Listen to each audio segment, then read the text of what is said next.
A curd is a curd. Sans got a tier 2 subscription. Hey, thank you. It is best to watch this debate without sound.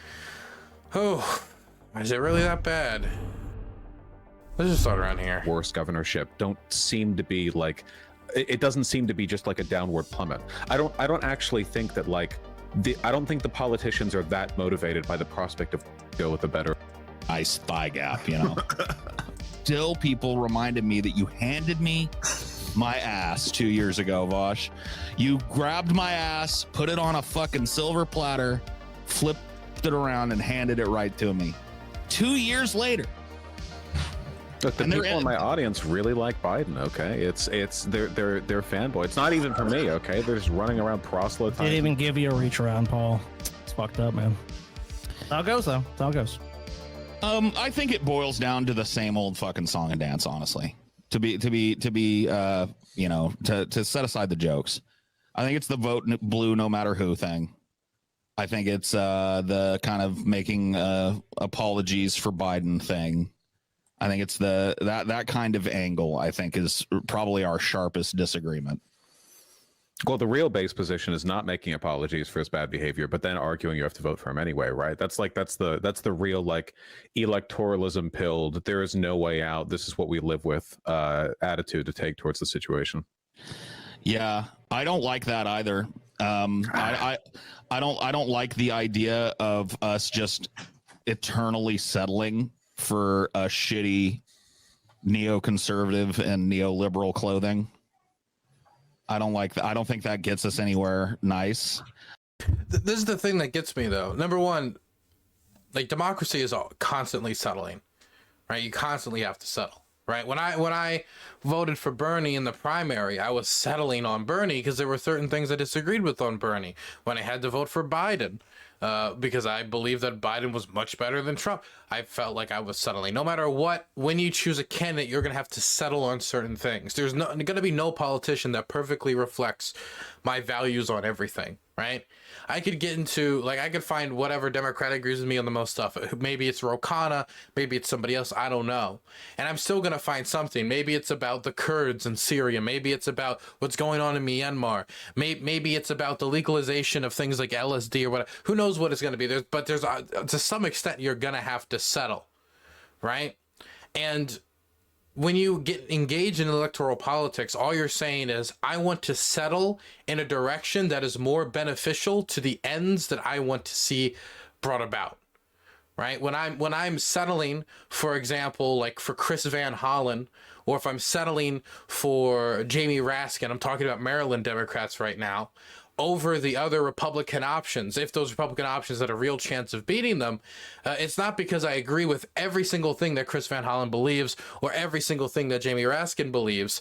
It's that at the point of that ballot being cast, at the point of that election being held, he was the best option to either uphold the institutions I still want to see around, like, for example, a robust IRS that can go after tax cheats, or, for example, a robust social security services, whatever it might be, as well as pursuing end goals that I want to see. For example, the legalization of cannabis, which, due to us settling in Maryland and getting certain candidates on the ballot and voting people in, we were eventually able to get a referendum on legalizing marijuana, and now we have legal marijuana in the state of Maryland. And after the election in our state that made Maryland the most a legal state, in a few other states during that same row of elections in 2022, the majority of American states have now legal pot. The majority of Americans now live in states that have legal marijuana. Now, in my perfect world, it would be federal government, it's legal everywhere, nobody should go to prison for deciding they need to smoke a joint after a long day at work. That would be my perfect world, but I don't live in my perfect world. But if a bunch of other people who didn't have a like mind like me settled to participate in electoral politics, then we wouldn't have legal marijuana in Maryland, we wouldn't have legal marijuana in 27 states.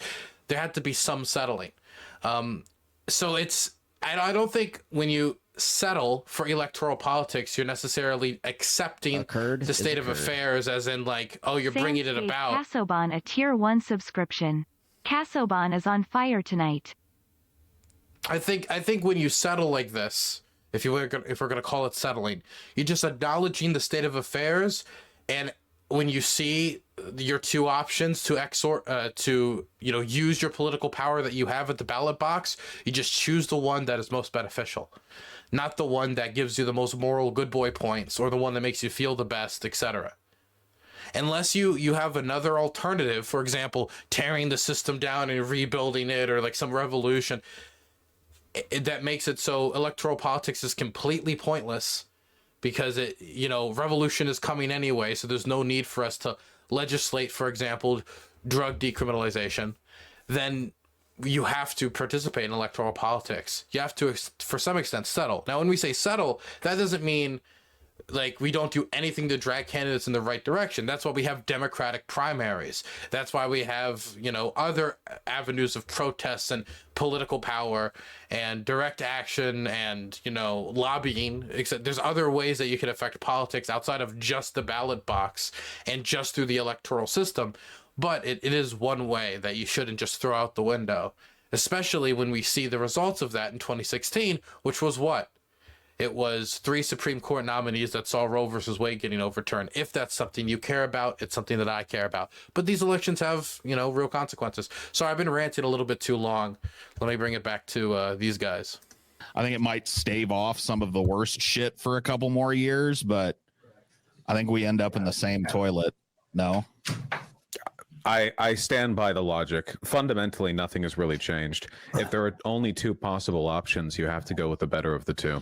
Obviously, like rhetorically speaking, I'm not exactly thrilled to be doing anything that even sounds like defending Biden right now because of what he's doing with regards to the genocide in Palestine. Right. So this isn't exactly like a period of time during which I'm going to go out there and proselytize and wave banners around and shoot t-shirt cannons with Biden's face on it into the crowd.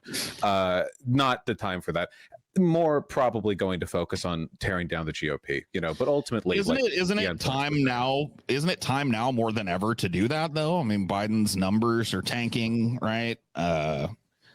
He's pulled up even and is a lot of polls is losing to Trump. He's losing horribly to generic Democrat, which is like one of the saddest fucking things I've ever seen in my lifetime. The polling's not good. I don't think it's as bad as a lot of people think it is, because everyone who is going to vote for Trump thinks positively. But also, when you say he's losing bad to generic Democrat, then put generic Democrat in that polling position. For example, Pete Buttigieg, Kamala Harris, etc. And Joe Biden's up by like 20 points in every single one of these polls. The only person that I saw when they matched up Joe Biden and like some version of a Democrat together that was even close was Michelle Obama. And by God, we do not need Michelle Obama to run the country or to run for president. She has no public office, like no public experience in politics outside of being Obama's wife. And I'm not saying that to be mean. I'm just saying that to be for real. That doesn't mean she isn't smart. Doesn't mean she isn't educated. But I'm sick of people just being in the vicinity of politics, doing like nothing directly involving themselves in legislating, and then declaring they could be a good legislator by being related to good legislators. It's the same thing as with celebrities, that if you've just been in the public eye enough, then you know how to lead the public. It's not always a great thing. Of him, at least most do. Whereas there are lots of people who don't very much like Biden who still vote. This is an unusual election for the reason that both of these guys are a known quantity, right? And both rather unpopular. Had a helping of both of these dudes as president. So this is an unusual election because we've not been in a situation where we have a choice between America has, but like in my lifetime, never had a situation where it's like, hey, do you want this guy who was president or this guy who was just president? It's like, which one do you want a second helping of? And the fact that so many Americans are just like, hey, I'll take a second helping of Trump, please, seems pretty crazy. Yeah, I mean, there's no getting over just the sheer lack of intelligence of your average voter. I mean, that's definitely sort of an ongoing problem we have to deal with. I mean, in materially speaking, like obviously Biden's presidency has been a lot better than Trump's. The big stickler in that has been this business with the genocide of the Palestinian people that he aids and abets, which, I mean, there's no defending that. Obviously, Trump would have done the same thing. I mean, Trump's been even more loud in the... There's been more sticklers, right, than just Palestine. Well, that's definitely the main one. But apart from that, his presidency's definitely been better than I expected it to be. Certainly not perfect, but from what you get with neoliberal candidates, he's definitely exceeded in some critical areas, mostly with regards to union stuff. I mean, he was doing so well with that, and then we have this. Yeah, I mean, I did get excited with his NLRB, kind of protecting unions in a way that we haven't had since the 80s. Prevent. He's referring to very progressive NLRB appointments, and an NLRB, which is the National Labor Relations Board, that has generally been more aggressive in protecting workers' rights, and they've released new standards when it comes around, for example, union elections that favor the unionizing workers a lot more and give them a lot more protections while trying to establish the union. They just have ruling in a very pro-union way. Companies from union busting before the union is even ratified. I think that's a huge deal.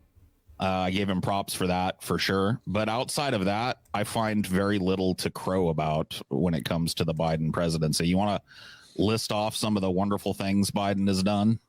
I mean, he's done a good number of good things, mostly because there are good things that are just sensible governance. But it's really just a matter of whether or not he's done better than Trump, which I think is pretty easy to make the case for.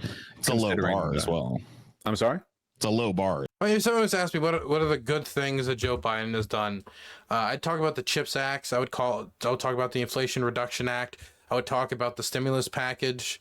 I would talk about the fact that job growth is exceeding pre-pandemic levels. So not only have we recovered all the pandemic jobs, which is usually the thing that people use to dismiss our job growth, we have exceeded that, meaning we have gained more jobs than we lost since the pandemic by the millions. It's not by like a small percentage. It's by a decently sized percentage. We have a decent GDP growth rate of like 4.9% right now, which is pretty decent. I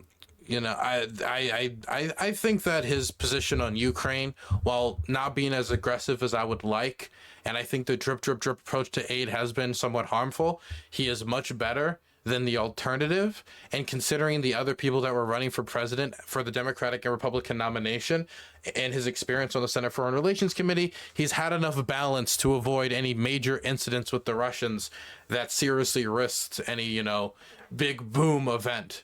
In comparison to somebody like Donald Trump, who was saying like Rocket Man and Fire and Fury and has no knowledge of how to manage these things, I do think that's an important piece to the puzzle.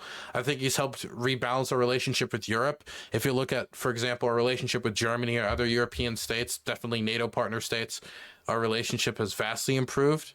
If you look at our global image in the world, our image has improved. Whether you just poll the residents of countries in comparison to the countries, the governments of countries, the general polling data around Asia has improved. The general polling data in Europe has improved. I mean, there's a bunch of things that I think he's done well. There's things I can critique as well. A lot of it's going to be upholding Trump-era policy. For example, the recognition of Western Sahara as a part of Morocco against the UN standard. The recent Golan Heights vote and the settlement vote in the UN, making America only one of 7 states voting against condemnation of settlement expansion, which I think is particularly embarrassing given the increased scrutiny to this part of history going on in the world right now. There's things that I don't agree with, but I think generally speaking, if you were going into 2024 and you were to compare the records of Donald J. Trump and Joseph R. Biden, I don't think it's much of a question who I'm personally going to be voting for. As well. Yeah, it could be all the way down in hell. The math doesn't change. But yeah, I mean, he's a competent politician, right? In the sense that he actually cares about governing in a way that Trump and the Republicans don't. So a lot of the stuff that he does that's good is going to be like very baseline stuff, like, not like keeping the country funded and not gutting the administration. I wish he had more like policy legislation. I wish he had more like just stuff like boom, boom, boom, like stuff he could put out there that they could discuss the specifics of. Because there is, considering how gridlocked our Congress is right now, even before the 2022 midterm elections, which gave the House slightly back to the Republicans. And it's that slight advantage that they have that is having them tear each other apart over the speakerships races. Even before then, it was such a slim majority that getting legislation through was always going to be a challenge, but he did it. Of course, it's not the record-setting legislation or the as much going as far as I would want as a progressive, but he was able to achieve that. And I think that when we talk about what Joe Biden has done in office, the conditions that he found the office in is, I think, of import. The fact that we were in post-pandemic recovery and he had to get vaccines out to millions upon millions of people with basically no plan from the exiting government, from the Trump administration. And when you look at the conditions that was given to him, I remember I said this a while ago, I forget which author said it, it might have been Mark Twain. When you're talking about the presidency or the leaders of countries, sometimes people kind of just imagine that you're given the steering wheel of a car and you just kind of do whatever you want, when it's more like a boat flowing down the river, when you have a big stick and you have to avoid, to the best of your ability, the oncoming objects and obstacles, logs, rocks, whatever could have fallen into the river, trash, and you've got to avoid it as you see it coming towards you. And that describes a nation state leader leading the country much better than somebody just given like a blank canvas, able to do whatever they want. Because Joe Biden didn't know the war in Ukraine was going to come about during his term. Joe Biden didn't know the October 7th attack was going to come about during his term.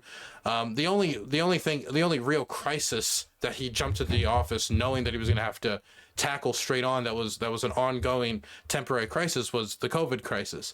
But these other things he had to prepare for. He had to maneuver around. And I just think when you compare Donald Trump and Joe Biden with that type of mindset of how are they going to deal with the crises as they come by? How would Donald Trump deal with the crises of 5 American soldiers dying in an Iraqi military base blown up by Iranian-backed militias compared to Joe Biden? Like when you talk about those types of crises coming down towards the nation, who's better? For me, it's not a question. Of state, like really, really basic stuff like that. But the bar keeps going lower. I mean, with Project 2025, the Republicans just openly admitting they plan on like gutting the democracy from the administrative state once they get the chance to. In the face of stuff like that. Yeah, that's not new though. I mean, they've been talking about that since I was a boy. That's like their 900-page manifesto of like, hey, fuck everything you know. Yeah, that's the don't show up to the administrative state tomorrow. You've been cool, don't show up manifesto that they wrote. Yeah, I mean they've always threatened to do stuff like this, bitched about the administrative state. Seems like they've been a lot more aggressive about it lately, but no sense in giving them the opportunity to prove to us whether or not they mean it this time. I did have kind of a hypothetical question I wanted to ask you. I don't know, maybe it's a little. Also, I saw that comment at the bottom of the screen about a pro-union president doesn't shut down a railroad strike. If people stuck to that story, they would know that months later, Joe Biden was able to get much more of the concessions by working behind the scenes, which the union, the Railroad Workers Union itself, acknowledged when they released its statement accepting a deal with the railroad companies. So even though I wish Joe Biden was more openly, honestly antagonistic towards the companies, even though that's just not his manner, it's never been his manner of doing things. And maybe a little bit, he used to be a little bit more aggressive, but I wish he was more aggressive and more antagonistic. He still was able to get the railroad workers a much better deal and much more support from the White House than what I would assume a Donald Trump presidency would have given those railroad workers. A little bit out there, but considering their NLRB purely existed to undermine unionization efforts. Maybe it's not too crazy because we've seen some polls where RFK Jr. is polling at like 22% in one poll. Most polls it's like 10, 12%. So obviously you could be at that, you could be at 20% and still not get a single electoral college vote. Right. But I wondered if there was a point where his candidacy became like he had an actual path. Would you then have to look at this three-way race and pick the lesser of three evils, or are you still just automatically for Biden? Well, I mean, if RFK Jr. was better than Biden, he's not. I mean, he's terrible. I think it's arguable because I think RFK Jr. is a fucking crazy lunatic, anti-vaxxer, just as I'm as a rule of thumb, I don't think crazy lunatics should be given access to nuclear codes. Especially one which has a very weak basis in reality. And when I say that, I mean as in he is actually disconnected from reality in many ways, whether it comes to the vaccine, whether it comes to the war in Ukraine. And with such a disconnection from reality, you cannot expect him to legislate from any level effectively. Not to mention, he has basically no ties to any of the political establishment, which, I mean, is not always a bad thing. You know, sometimes you want a fresh face, but when you have no ties to the political establishment, you have no history legislating, and you have no connection to reality, what you've done is you've given a schizophrenic a microphone and nothing else, and he won't do anything for his time in office. I mean, Democrats certainly aren't going to like him. I don't know what he's going to be able to actually get done while in office, what legislation he's going to get through a divided House and Senate as a completely new baby face, quote unquote noob to politics. I mean, just because his name is Kennedy doesn't mean he knows what he's doing. Just as pro-Israel as the rest of them. So he's got a lot of, severe issues. But there's also some stuff that I mean, he's like pretty based on. So I don't know. I'd have to kind of weigh it out. By the way, it's not just about if somebody has the right politics. By the way, RFK doesn't. But even if RFK was like, I want to decriminalize all drugs and we're going to give everybody mental health care, and we're going to do all this, and all that. If he doesn't have the ability to do it, and he knows he doesn't have the ability to do it, and he doesn't have the ties to do it, and he doesn't even know if he has the votes to do it because he doesn't know the legislators who would be voting, then all you're doing is, again, electing a bullhorn. Well, like what? What is he better on than Biden? Let me just pull up his page, I guess. Like he says stuff like that, but a lot of the stuff that he said, like at rallies or when talking to people publicly, is wildly different from his. That's every. By the way, RFK said that we've given $18 trillion to Ukraine. We've spent he said this on the Joe Rogan podcast. $18 trillion. For reference, we spent $8 trillion on the Iraq and Afghanistan wars combined. Our soldiers on the ground, our tax dollars on the ground, dying, spending money like crazy. We've spent $75 billion in Ukraine on military aid. $75 billion. We aren't even able to pass a $61.5 billion aid package without immense resistance from House Republicans. We haven't passed $100 billion for military aid yet, and he's talking about $18 trillion. If we had given $18 trillion to Ukraine in military aid, they would have like Deus Ex Machina type weapons. They would have like Transformers, but drones in the skies. They would be, those Jewish space cannons, the Jewish laser beams that Marjorie Taylor Greene would talk about. They'd be Ukrainian. They'd be Ukrainian, and they would be catching the Kremlin on fire. This has not happened. He is the same person who said that for every one Russian that dies, 7 Ukrainians die. He repeated that lie on Tucker Carlson's program, misinterpreting and misrepresenting leaked documents from Jack Textera, the National Guardsman. He saw some edited Photoshop version of it and believed it at face value. He does not have a good connection with reality. How can you properly judge a war conflict when you think that the side that your nation is aligned with, Ukraine, is dying 7-1, when the real data was the other way around, 2.5-1? If you're that disconnected from reality, you're just not going to be able to make good decisions. And so even if he is based on, I don't know, maybe he is in favor of ending conversion therapy or something like that. If he doesn't have the ability to legislate these things and he's not properly connected to what, the world around him, it's hard for me to imagine him being a decent legislator. Vaccine policy is gonna be Right. about the same as Trump's or worse. You could say the same about Biden too. I mean, Biden. Hey, Trump got through Operation Warp Speed, if you want to give him credit for that, if you really do. Trump was for a while a big promoter of vaccines. RFK has made a career against vaccines. I don't think it's exact. I would make the argument that RFK is probably worse than Trump on vaccines. Because at least RFK has made a career of it, and at least Vaush, at least Trump can point to Operation Warp Speed.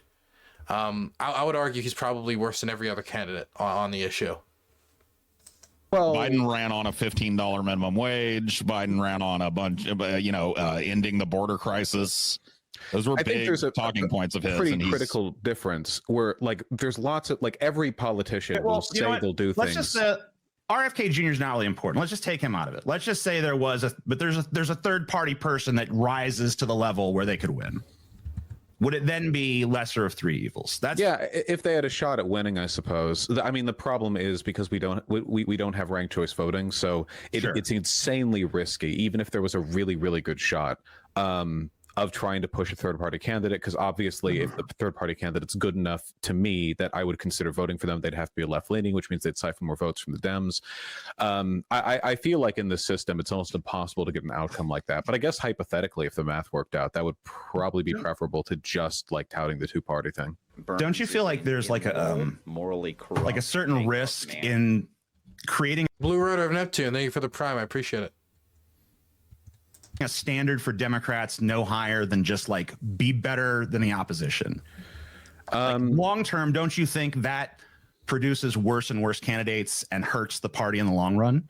Well, it depends on where you hold your standard to the Democrats, because I think some people say like just the end day ballot box is the only place where you hold people accountable. But you could hold someone accountable in a Democratic primary. For example, AOC got elected in her district, according to a lot of people from that area who ended up voting for her, because the reigning congressperson was disconnected from the community, was not making an effort to be in touch, and kind of like took their votes for granted. And they were held accountable for that. They were like the third or fourth most powerful Democrat in the House, and they were taken to account. Now, that stuff isn't easy. The reason why AOC got so much attention off the bat isn't just because she's social media savvy, isn't just because she's young and of a new generation, but it was also because what she did is not that common. Being able to beat the big pack money, being able to beat the person who has been embedded in their seat for 30, 40 years. I can tell you that directly as somebody who's been part of multiple failed congressional campaigns against long embedded United States congressmen, like current sitting congressman for my district, Steny Hoyer, who also leads AIPAC trips to Israel. Just throwing that out there due to recent news. Point is, just even if it isn't easy, and even if it has a lot of road bumps, there are other places where you can try to hold these Democrats accountable. And it doesn't just have to be at the primaries. It can be at the Democratic Central Committee hearings. It can be with public protests and demonstrations.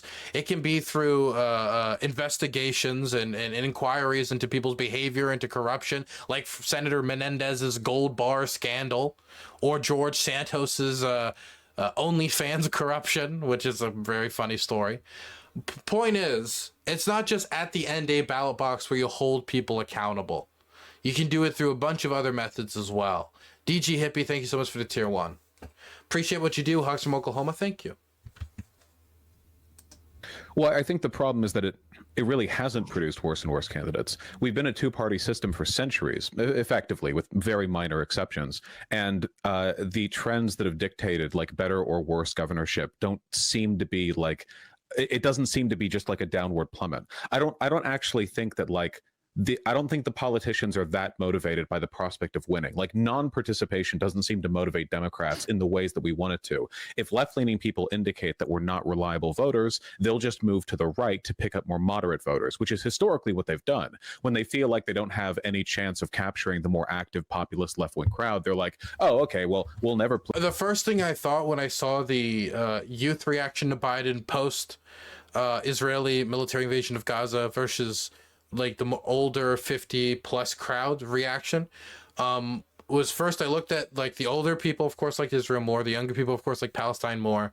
And when I saw those two pieces of data and I saw Biden's statements on Israel, of course, I was thinking about his own history with Israel. Of course, I was thinking about his own foreign policy beliefs. But to some extent, I was also thinking in the back of his mind going into 2024, older voters are more reliable. And Joe Biden did not win 2024 by taking out the youth vote. Even though the youth vote was important to win, it was flipping over. It was flipping over independents. It was flipping over those people in the suburbs, the wine moms.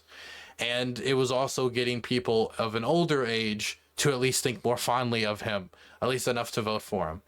And so I'm not saying that the youth vote can at all be capitalized on. It's just that there's probably a decent mental math going on in the Biden camp of the older vote is more reliable than the younger vote. Just remember that. Please those guys. I mean, Bernie Sanders' campaign strategy relied heavily on the younger vote, and it was just not feasible in 2016 or 2020, even if he made a better run of it in 2020. To be fair, we are pretty unpleasable. So we're going to try and like pull over the centrist voters, the moderate voters. So you get like Clinton, for example, right? Where after Reagan and Bush Sr., they're like, okay, well, you know, the anti-war advocacy movement has basically died down. The boomers are all in like middle management corporate jobs. There isn't an active engaged left to appeal to. The Cold War is like ending, so there's not even that. So like, who do we appeal to win? And Clinton was like, oh well, we'll just do Reagan's economic policies, but you know, we'll smile about it and we'll be like slightly less homophobic and racist. And that worked. We know there's a ton of like very like there are things where the American people are not lockstep with the American left, but like there's a lot of very populist leftist economic policies that poll well that Bernie Sanders was taking advantage of during his campaigns to tremendous effect. So I think there is ways to bring people in, but it seems to involve, you know, doing more actual stuff for people instead of just being like, hey, here's a little few tokenistic gestures, competent governance, but no real change. TJ, this would be my big question for TJ. What things could Biden do right now from his bully pulpit, considering the divisions in Congress and Senate, that would bring about the changes necessary to see that shift? As in, like, what type of left-wing policy could he introduce right now? Because I think that congressionally, like, all of the big pieces of legislation I would want to see passed, for example, cracking down on right-to-work laws, or even much stronger union protections, or you know, universal health care programs to cover the 33,000 Americans who die every year due to lack of coverage. I mean, there's so much stuff I want to see them do, but none of it can get passed under current conditions in the House and Senate. The stuff that I would be interested in would be foreign policy related, for example, like normalization of relations with Cuba, maybe stuff like trying to end the embargo, see what we can get for that. And I mean, probably going after drug decriminalization more, extremely increasing or a large increase in the amount of pardons for nonviolent drug offenders. Moving to go further towards marijuana legalization and announcing public positions in favor and said policies in the federal level, considering that the majority of states have now legalized pot and it's a very popular policy. I mean, there's stuff like that I can recommend, but I think sometimes people think it's just like Joe Biden has the cancel all student debt button on his desk and he could press it, and he's just like, I'm not going to press it because the youth need to work harder, when I don't think it's that simple. okay, Except for very incrementally. in the state you and I have lived in for a long time, Louisiana, but you don't live there anymore. I mean, we normally have basically an open sort of parties thing. So like basically, if you don't get 50%, then we go from a primary, then we go to an actual election. I was actually avoided this year because Jeff Landry, a horrible conservative, won the state easily. He got over 50% of the vote, and wasn't even competitive because if you actually looked at the voter turnout and the race, it was 29%. So I mean, the Democratic Party in this state is a fucking joke. They're not even really trying to run anyone credibly when this is a state they probably actually could be competitive in. And there's a lot of states like that, but they're not competitive. There's like, that's a red state, that's a blue state, and it's like almost like neither party even gives a shit or tries. With that Louisiana governor you're talking about, Well, the soon-to-be governor. well, yeah, the governor-elect, he wants to withhold funds for New Orleans water infrastructure. He does. Until women who seek abortions are prosecuted. Yep. So basically holding the infrastructure of a city hostage. Oh, it's far right. I mean, that's one way to deal with God's work on earth. Man, that is crazy. That is absolutely bizarre. I will say though, a lot of the logic that goes behind a lack of spending in red states by the Democratic Party is they just think of it like, look, it's a 20+ point climb we're gonna have to make to get John Doe Democrat elected to beat one of these good old boys who've been in there for 30 years. We'll just let him grassroots finance it, see what he can do, give him a little, like a few boosts every now and then. But we need to keep these resources for the more competitive states where it's a 5-point climb or a 2-point climb, or they're neck and neck in the polling right now, or to keep the Democratic seats that we've already won and you know, keep them solid, keep them blue. So for a lot of them, they just see it as, you know, I'm not going to say they see it as a lost cause. They're, you know, they're engraving St. Jude's image on their campaigns, the saint of lost causes, for those of you who didn't know. But I do think that they just think that the resources are better spent elsewhere. That's the decision-making process, or the thinking behind the decision-making process, that leads to less money being spent in states like Oklahoma. Far right policies. social agenda is enacted against. I watched his women victory who seek speech, abortions. and the first thing that's mentioned is God. It's like, we're doing this for God, then family and some other stuff comes later. So yeah, that's going to be the agenda. And New Orleans obviously is a horribly placed city. If you don't know, it's between Lake Pontchartrain and the Mississippi River, and it's basically a giant bowl. So if those and the sewage and water problems, I mean, they have pumps, they have to pump water out of the city constantly. So withholding that infrastructure is going to make sure more people suffer and more people don't get adequate access to sanitation they need. What if Biden dies? Who becomes the Democratic nominee? Maybe Vaush would know this. Would that just fall instantly to Kamala Harris, or? Yeah, I guess would have to. I mean, I assume they've been talking about that behind the scenes, because I mean, it has to be a subject of discussion with his age and stuff. Oh yeah, I'm sure they, you know, and there's a bunch of people crossing their fingers that he can make it across the finish line again. Yeah, no, it's pretty bad there. Kamala Harris will have an even worse chance against Donald Trump than Biden by a pretty wide margin. And yeah, I agree with you there. Biden, Paul was saying that he thinks that there's not going to be any debates this debate season. He thinks that neither one of these guys is going to want to do a debate, and so they're both going to just find ways out of it. I don't know if Paul's still there. If you wanted to, yeah, no, I'm here. I mean, I don't know for absolutely certain that that's what's going to go down, but I have a feeling that specifically Trump's kind of move. Honestly, man, it'd be hard to see how a debate would go, because I think for some people they're immediately thinking Joe Biden is going to be brain dead come around the debates, and he's not going to be able to get anything out. But I've watched a lot of Joe Biden speeches, man. He'll like fumble on his words for a good like 10 to 20 minute period. I've seen him do that. I've seen him kind of like start to mumble at the end of sentences and stuff. But I never have seen a point where I feel like he completely falls out of lucidity, like he's no longer lucid. And I could imagine Trump coming off of like 4 convictions from all these court cases. It wouldn't be hard for Joe Biden to just stand up there and be like, "You're a criminal, Jack. Yeah, I mean, your face is orange, but so is your jumpsuit. Ha ha ha ha ha ha." And then like wine moms across America clap, and then Donald Trump didn't do that good at the debates, or at least just enough counter battery fire from Joe to keep Trump on his toes. But on the other hand, if Donald Trump is like, "Your son smokes cracks and blows dude, Joe. Your son smokes crack and man cock," and Joe Biden's like, what? He's just confused at like the senile nature or the crazy nature of the question, and just fumbling everywhere. That could look quite bad. And it could play into like a certain image of Joe Biden as, you know, a bumbling buffoon, can't get any thoughts out, can't think. I do think Trump could just bombard him with nonsense to the point where he's dazed and confused, unable to respond.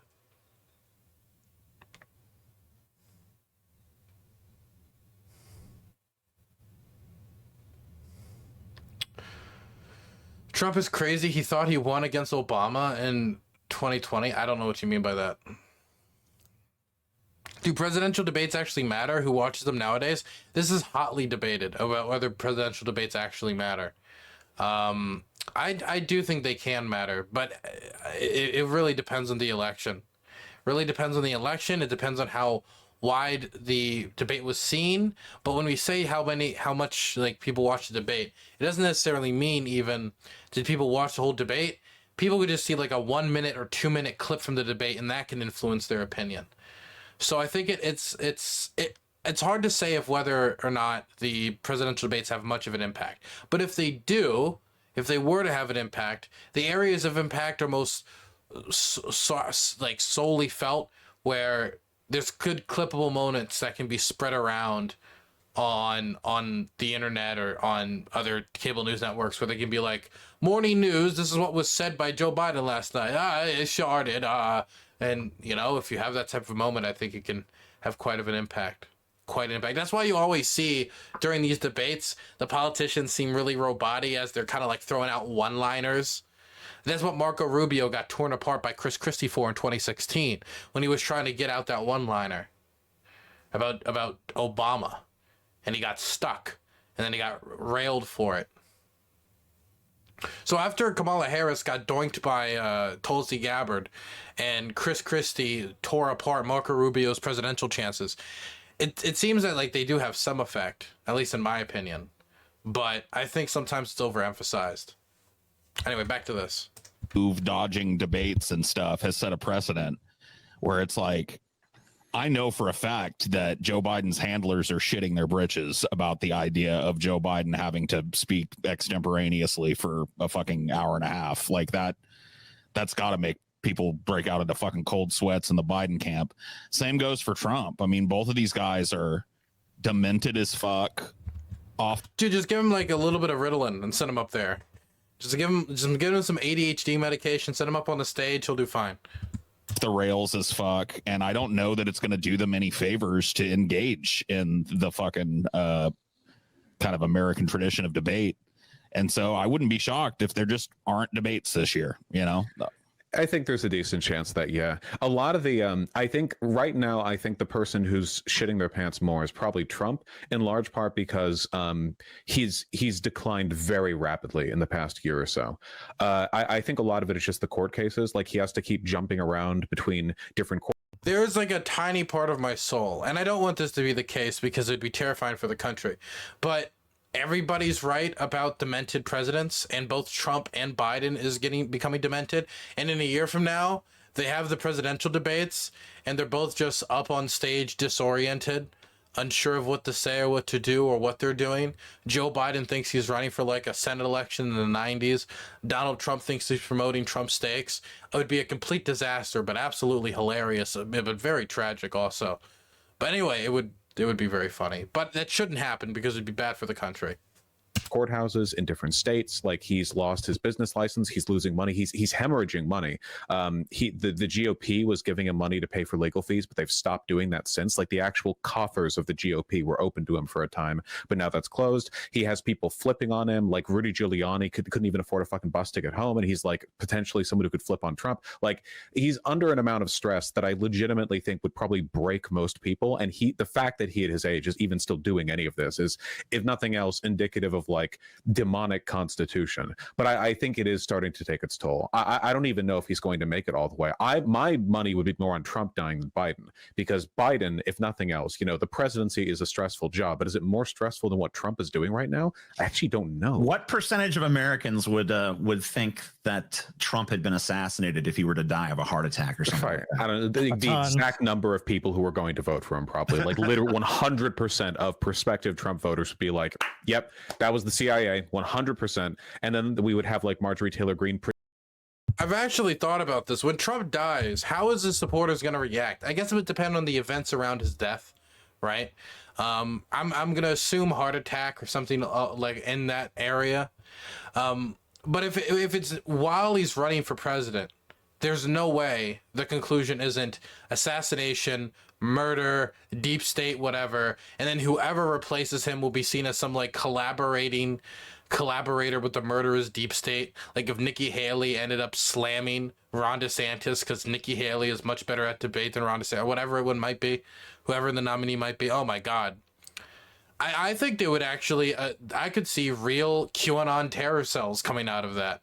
And not just a QAnon or taking out a rare mafia leader, which has happened, or the odd QAnon shooting, but like a real like revolutionary terror cell. I could see it, man. Oh my God, what would Trump's funeral look like? Who would host it? Who would organize it? I think they should let the QAnon shaman organize the funeral. Make it Viking style. pretending to be anti-CIA for a bit, the way she was anti-FBI to cover for Trump. So yeah, I guess that'll be fun. There's not really any easy way through this, right? Like even the best possible outcome still involves half the country adopting new radical conspiracy theories to explain their loss. Yeah, but I am one of the few reasons that I would say that one of the few things I would think of is like, hey, this is an interesting reason to vote for Biden, which I have not even come close to deciding I want to do. But I was thinking about the fact that maybe if the Democrats win enough elections, the far right wingers would be like, it's so rigged, there's no point in even doing it. Just totally disenfranchise the right wing. Just like, oh shit, I think we've actually kind of been against seeing us. that. No point in doing it, boys. Let's just stay home and drink beer. I think we've been seeing that a little bit because we've had the elections in 2022 and the ones we just had a week ago. In both Democrats do cases, seem to be beating polling. consistently. So Both in the 2020 midterms was the best performance for a sitting president during their first midterms in like 30, 40 years or something. The Republicans barely took the House, and just by a few seats, which is part of the reason there's so much chaos with the Republicans, and they look like they can't lead like a lunchtime, let alone a country. And then we had the recent special elections, which saw Democrats basically sweep everything but one or two races. We sweeped the Kentucky governorship. We sweeped the constitutional right to an abortion in Ohio. Did very, very well so far. But I always need to put this disclaimer: just because you voted for Joe Schmo congressional Democrat or Joe Schmo gubernatorial Democrat doesn't mean you're going to vote for the president of the United States. They might have different politics on certain issues. There might be different local issues that affected it, like corruption scandals or promises to invest in local infrastructure and like bridges and schools. Who knows? Not to mention, Joe Biden, just totally different candidate. So Republicans are answering their phones and saying, yeah, we want this, we want Republicans, yeah, blah, blah. But then when it comes to actually going out there, the whole 2020 election fiasco was basically the entire GOP screaming, our elections are rigged, nothing you do matters. And I think as a consequence of that, there are a lot of like boomer, like geriatric Republicans. Man, I don't know how much this is real. This would be a very, very, very, very, very funny reap what you sow moment if it was true that the Republicans saying that they're stealing the elections, just recluded some of them too. Well, the election's stolen anyway. Why even try? Right? And I've seen some people bring it up to like Charlie Kirk at a TPUSA event once. I've seen a few people mention it, but I don't think we have any data whatsoever about how much of an effect this is really having. It'd be interesting though if we could get some like large sample size polling data from like Pew Research or some credible polling institution to try to figure this out. Because I think if that was figured out, Republicans, if they had a clear data point to show that it was hurting them, as Trump's picks like Doc Hollywood, Dr. Oz, and most of his nominees for congressional seats and senatorial seats are losing.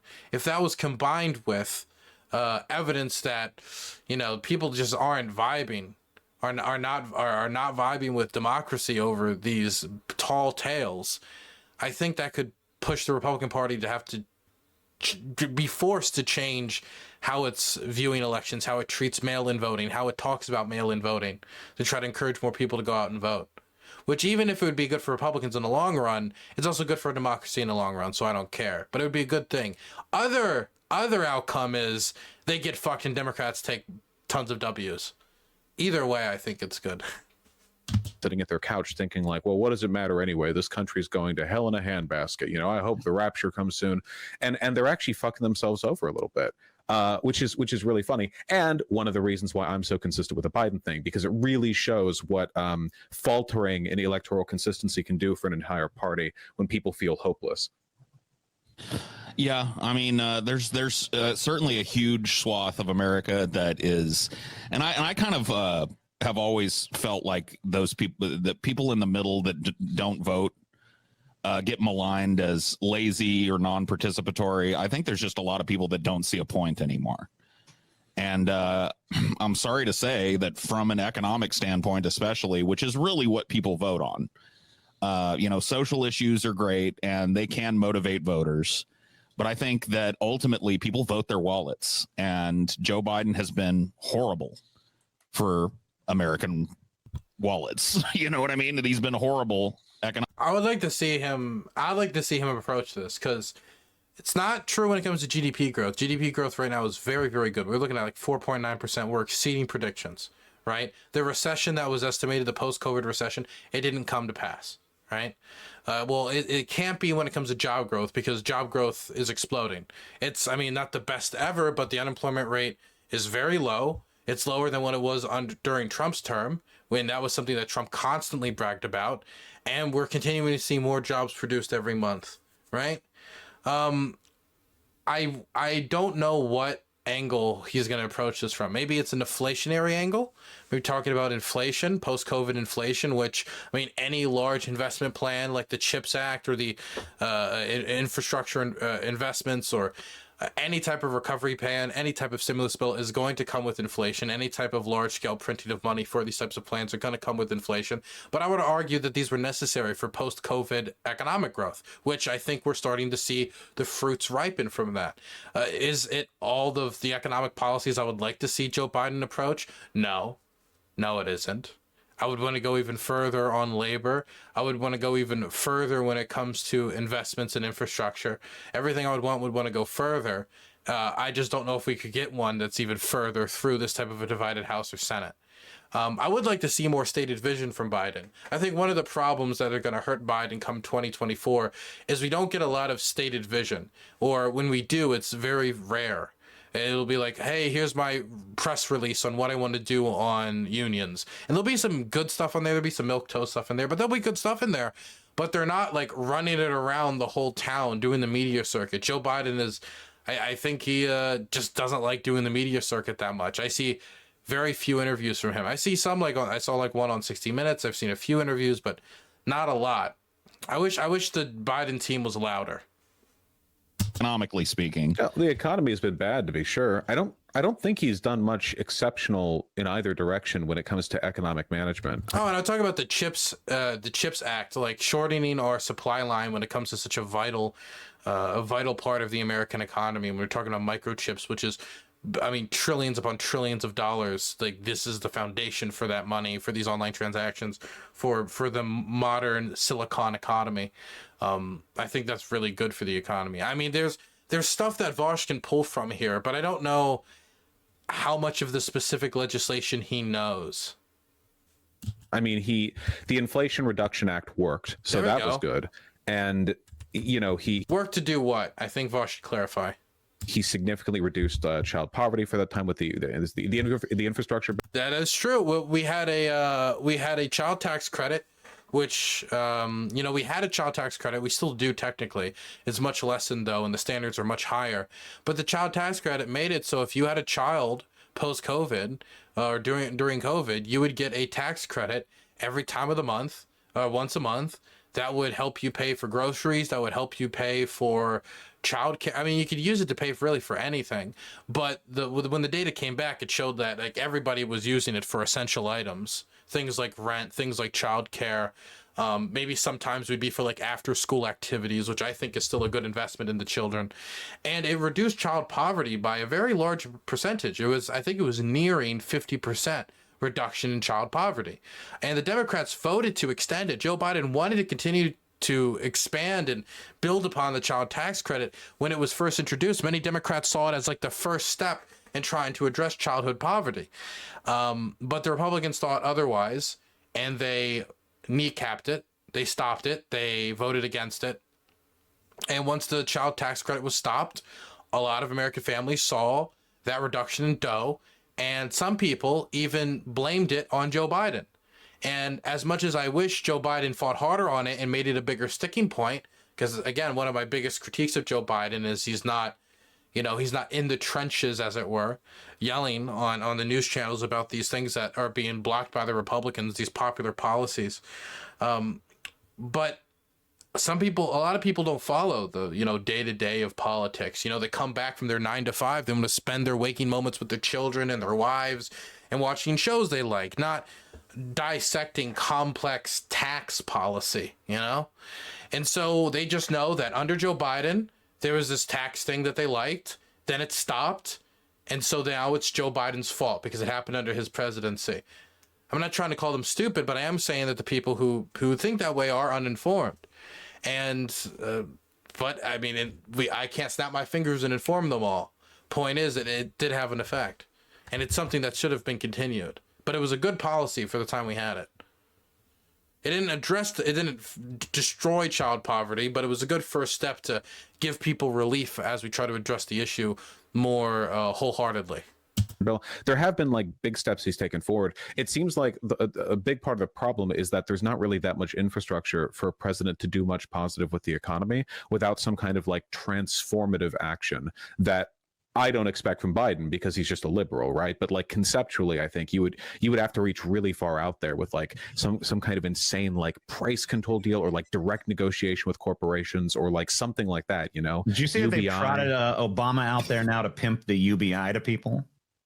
He spoke in favor of UBI. No, I didn't see that. Yeah, Obama. They've been quietly kind of trotting Obama out at these little events and stuff, talking up UBI. Fucking Automation is bad. You need a UBI. He's teacher. basically doing the exact pitch that Andrew Yang was doing a few years ago before he decided he was going to do his stupid forward party into irrelevancy. Yeah, then tank in the mayoral election in New York City. I mean, if you're going to start a third party, like, this is my thing, man. There's too many people with no experience in politics thinking they can come in and change the game, right? When you look at the people involved in the People's Party, that third party project that all those people like Jackson Hinkle were hyping up, that ended up to just be a clown show. It's the Podcaster Party. They got ballot access fucking nowhere, barely even trying anymore. Now they're just hosting rallies where they can agitate and look like rebels. You've got like Cornel West, who was mucking about, jumping from party to party. We've got I think Andrew Yang is really notorious in my mind because he ran as a businessman with no experience for president, lost, ran as a businessman with no experience for mayor of New York, did kind of well in the polling data, fell off, and then did super poorly. We're going to have Vivek Ramaswamy become basically the same thing in the Republican primary. Who knows if he'll run again for something else. I'm really sick of these people with zero experience in politics post-Trump thinking they can just like come in here and solve all the world's issues because they're not corrupted by the system. But they also just happen to know nothing about how the system works. Like, it should probably have, I don't know, backing, like supporters, like ideas, and like things you actually take positions on. You see how Cornel West like announced his candidacy, went with the People's Party, which is like the Jimmy Dore grift wagon, then hopped from that to the Green Party, and then hopped from that over to being an independent in like no time at all. Really serious stuff here on the third. Yeah, I don't know why he's popped around so much. I saw Jill Stein's announcement video. I wasn't super. I'll tell you exactly why he popped around. He jumped in the People's Party because he's like, oh, these guys don't like the wars. Oh, these guys, oh yeah, People's Party. I like that. And then he went in there and he saw it was probably like 7 people smoking bongs, like trying to book politicians for podcasts, or like candidates that were going to get like 5 votes for podcasts, doing nothing of value, contributing nothing. And he was like, oh, where do we have ballot access? And then they said, fucking nowhere. So we can get you on the ballot nowhere. And then he dipped. And then he jumped to the Green Party. And then probably ran into many of the same ballot access issues. And then like bumped shoulders, found out he was actually still going to have to run a primary. He might not even become the nominee because he's going to actually have to run in the Green Party primary. And then he jumped ship again. And now he's independent. Just I don't know if Cornel West is the safest bet. This ragtag third party candidacy that can't even pick on which party he wants to run in. We have no clue if they're even going to have ballot access. I don't know if it's the smartest bet to beat Donald Trump in 2024. Super impressed with that. I just put out a video about that. So this argument of mine gets painted as emotional, and I'll admit there is definitely an emotional component to it. We'll talk about it. But what do you say to the argument that I find it utterly unconscionable to vote for Joe Biden, given what he is? A total vampire, crony capitalist, fucking destroyer of the environment, exploiter of the third world, fascist when it comes to his border policy, completely and utterly feckless when it comes to his foreign policy. What does that even mean? Feckless? Feckless in what way? I'm gonna be honest. It just feels like you're throwing out buzzwords, right? And I think what the ultimate conclusion is gonna be, right? It's gonna be, look at all these things that Joe Biden is worse than our ideal candidate in our ideal political system. Look, isn't this bad? How can you vote for it, for this person, considering A, B, C, bad record? And then Vaush will respond, well, okay, they might be bad A, B, C, but what about E, F, G, H, and K? What about these other issues that they are better on? And what about the fact that on A, B, C, Joe Biden's like, oh, that's kind of bad. Donald Trump's position is 10 times worse. And then it's just going to be running circles around that. Because ultimately, it's going to be true that Joe Biden is much better than Donald Trump. That's putting aside all the things that I do actually believe that were achieved so far under the Biden administration. And I think the only response is to that is, are we always just going to have to settle to that? Isn't that like, it's, oof, isn't that bad? It's like, yeah, reality is really not the best, huh? It's not good. Reality's not the happy-go-lucky. You just choose whatever candidate suits you personally best, and that's the person who's going to be the nominee every time. That's just not how it works. I assume that's how this debate's going to go. I can just see it. I can see it forming. Just absolutely and utterly unconscionable. Racist, author of the fucking crime bill that put a generation of black men behind bars. I mean, the list goes on, right? I could continue. And this is what I'm being asked as a leftist to mobilize for. And really what I feel like is, and you can correct me if I'm wrong, I feel like people with your position are arguing against, like, let's give up. Let's cede the argument that we're ever going to have something to vote for again, and let's just vote against. And that's not a great motivator for me. I have, as much as I'm painted as a doomer, I have high hopes for the future of humanity. And I think that humanity could do so much better, and that people could be so much better off. I already noted some of the things that we can vote for when we're voting for Joe Biden, some of the things that I think he was good on. But I'd also point out that there's foundations that have been built, for example, like the investments into electric car infrastructure in the United States that Joe Biden is doing, or other things around the environment, that where he's still not the best candidate on the environment, trust me. But if we're talking about replacing him with Donald Trump, or really any Republican, we're talking about undoing that progress. We're talking about undoing that progress and chipping away at that foundation that was built, as they're going to divert away money from the environmental programs. And I think they're not going to hold back when it comes to oil and gas subsidies either. And when people talk about, oil drilling being approved on federal land, there is no Republican that could be elected that it's not going to be a big friend to approving oil drilling on federal land. From the most, quote unquote, centrist Republican running for president to the most far right on the stage. They all agree on that. So even if your position is this guy doesn't go far enough on the issue building up as I would want on environmental policies, I would point to the fact that I'd rather be at like 55% towards the issue going to 60% than going 55% to like 30% to 20% because we have a reactionary government that pushes against advancing that issue or advancing that cause. And when I'm served up two options, in which there's no chance for that happening, I feel completely and utterly disenfranchised, and I really find it hard to see the point. And morally, I find it hard to reconcile going and doing it. I mean, I think that, like, at the end of the day, wanting good things is fine and all, but aspirations have to be tempered by an understanding of how to get there. It's like being a doctor at a triage and only having a limited supplies, and you can only heal 10 people for every 100, and throwing your hands up because, you're engaging in a system where you don't get enough medicine to heal all 100 people.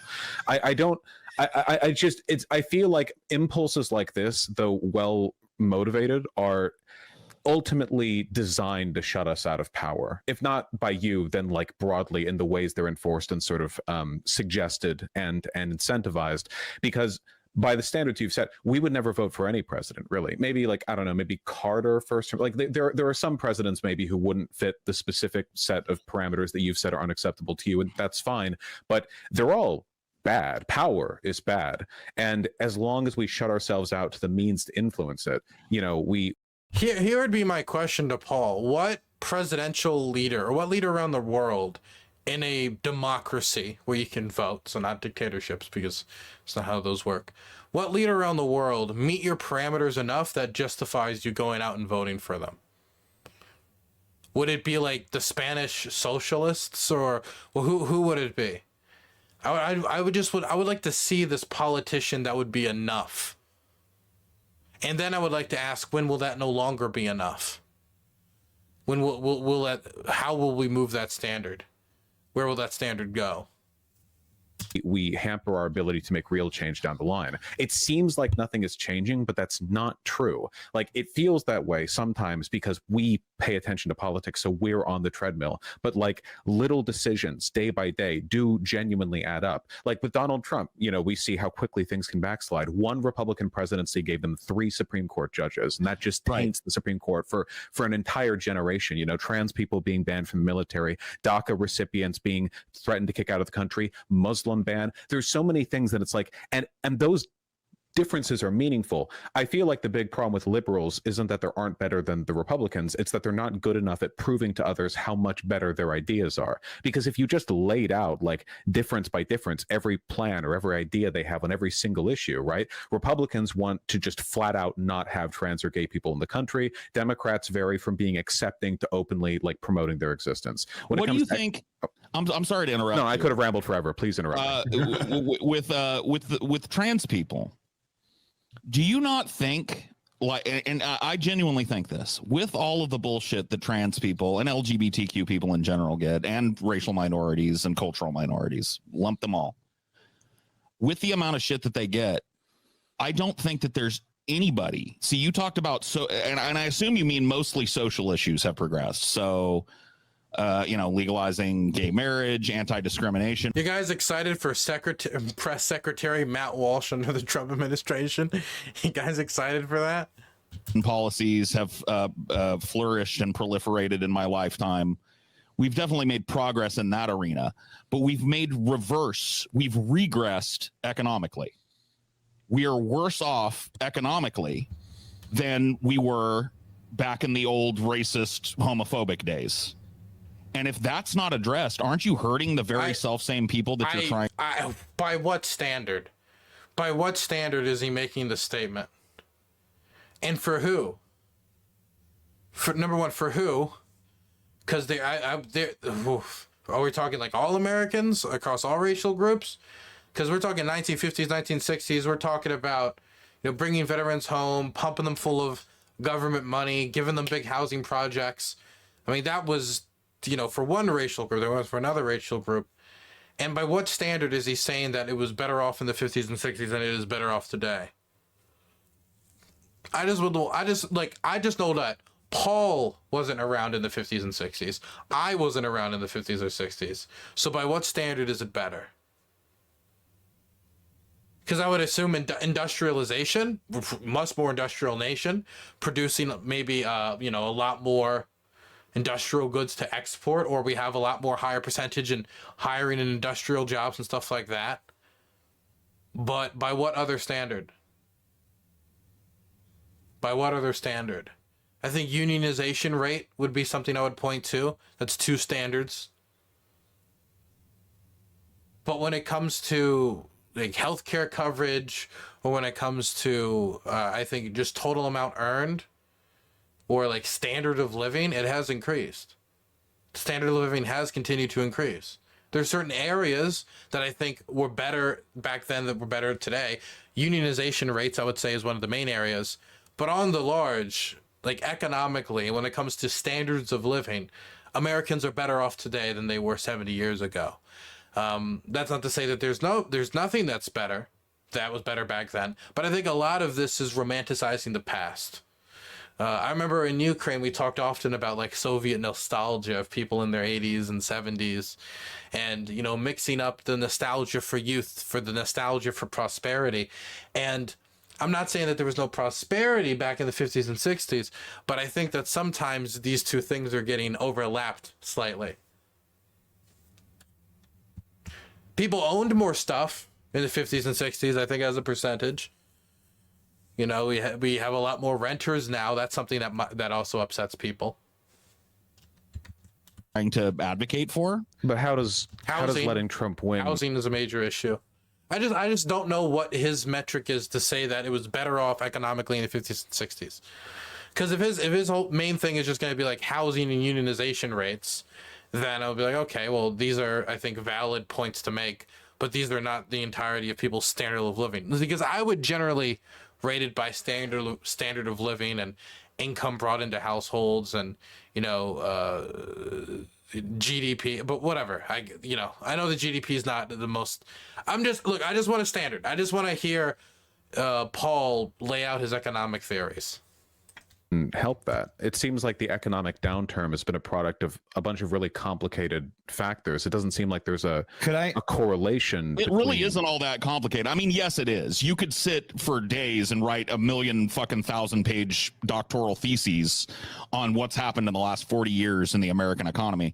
But really, honestly, it is something that you can put in layman's terms and be really fucking 100% spot on about. But it's not a dichotomy. There's no Okay, well, let's hear it. relationship between the advancement of social rights and the economic downturn. The economic downturn has been happening as a product of decades and decades of austerity and pro-corporate policies and a bunch of complicated globalization stuff that we can't fully control, but only somewhat control. And then on the other side of things, you have like the social benefits. We can get the social benefits. We just have to vote them. Like that does it. But as for the economic stuff, it's not like we're trading that away for a bad economy with Biden. The bad economy would have happened if Trump had won in 2020. It could potentially be worse. The malaise and the sort of malevolence that exists in the Republican Party today is not just Trump, right? I mean, it's the entire party. That's been demonstrated by the Project 2025 thing, the fact that so many Republicans were willing to back Trump's little attempted coup, all that stuff. So eventually these people are going to... You know, as a follower of Ulysses S. Grant, Tecumseh Sherman and Mr. Lincoln, Mr. Top Hat, I do think that attempted coup is pretty high on my list of priorities for things to stop.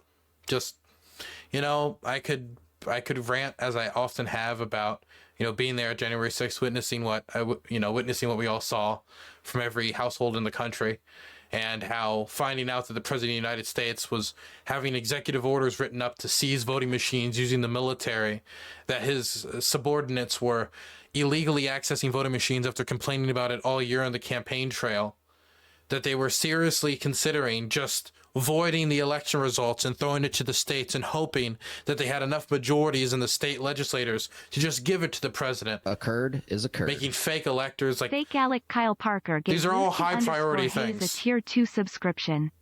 I always thought dichotomy was pronounced dichotomy. Thank you for gifting a tier 2 sub to Lucy Hayes. I appreciate it. get in power, right?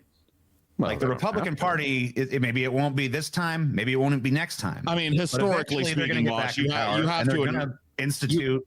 you have to their admit policies. you see the So fucking don't we swing want- back and forth, right? You have I to just admit. feel like we need a stronger Democratic Party to go against. Like, I would think that defeating these people, less important election by election than it is to ultimately defeat them. And to ultimately defeat them, I feel like we need something stronger than the Democratic Party in its current incarnation. And I don't see how we're going to get that if the only standard we have for them is just be better than that.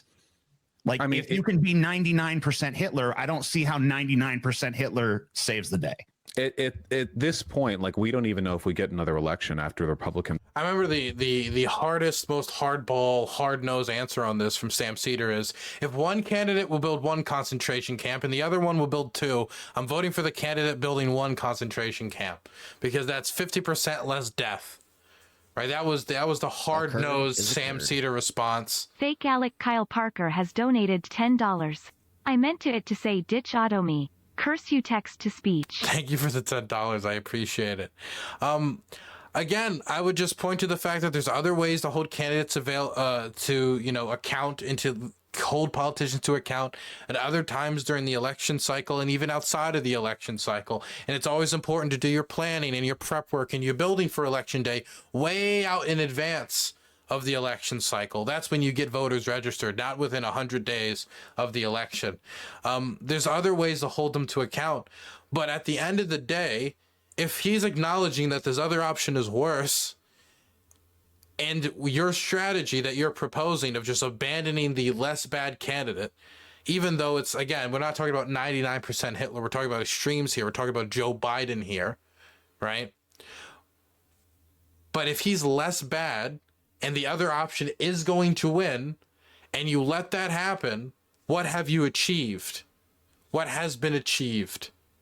Even if the third party candidate now gets 15% of the vote or 18% of the vote, what have you done? Did you send a powerful message?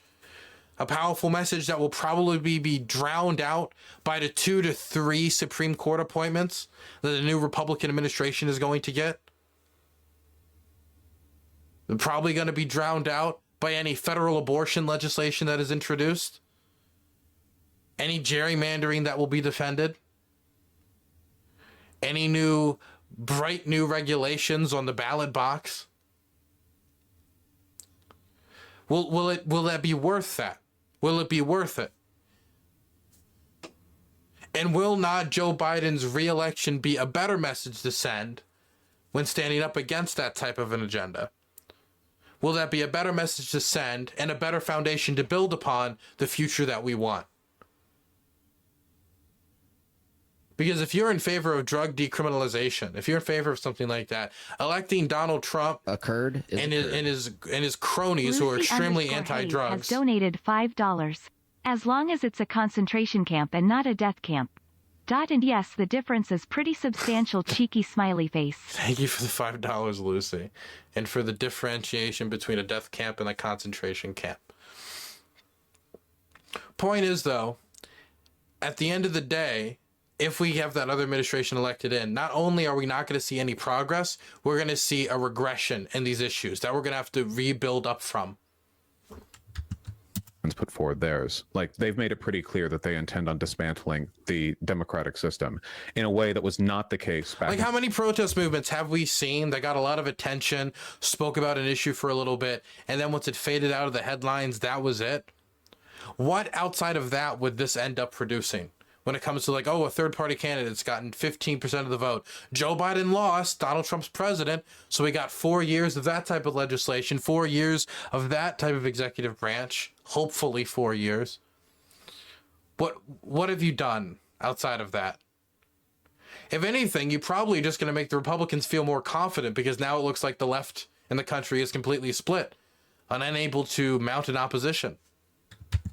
In 2016 when Donald Trump won, a lot of people initially thought he would just be another bad president, and he was. But it's pretty clear at this point, like, the writing's on the wall. The Republicans just don't want the democracy. Like, they want to bypass it entirely. Well, not in any kind of euphemistic way. They will just flat out deconstruct. They're openly admitting to it at this point. This is not new, though. This is not new. This is. We've had Republican presidencies before. The specific willful intent to just eradicate the democratic. Oh, you mean like when George W. Bush completely and utterly dismantled the right to privacy in this country? So no. So I don't like the false equivalencies. Okay, that is a massive false equivalency.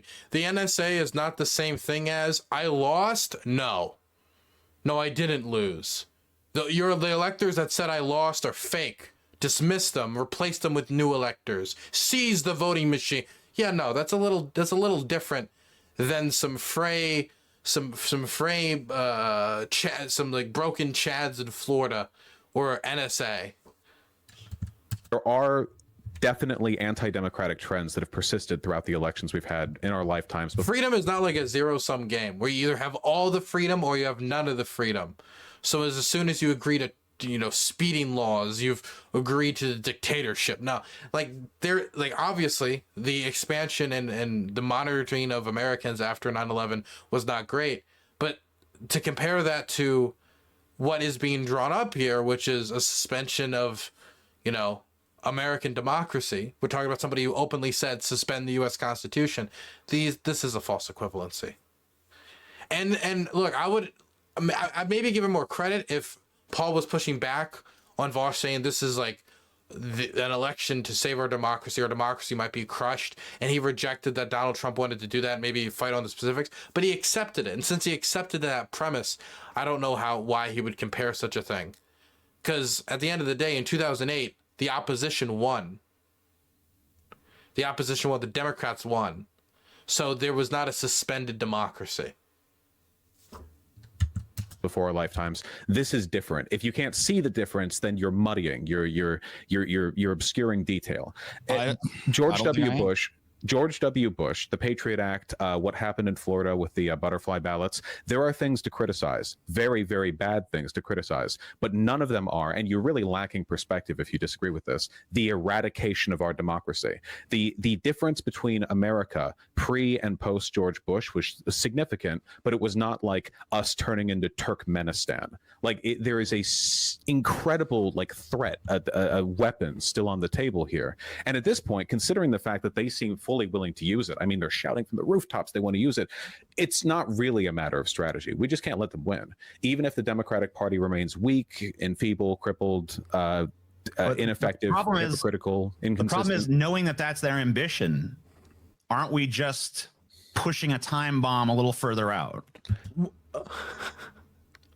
Okay, even if that was the case, even if all we were doing were kicking the can down the road, if our two option was take this ticking time bomb, put it under our chin and say boom, or pushing it down the road until we can find some resolution to it. For example, a much better candidate with a much better platform that will not just do some tiny incremental change, but changes that are necessary to tackle our housing crisis, our mental health crisis, our crisis with childhood poverty, any of these issues. I'd much rather choose that second option rather is this democratic suicide? Might as well get it over with.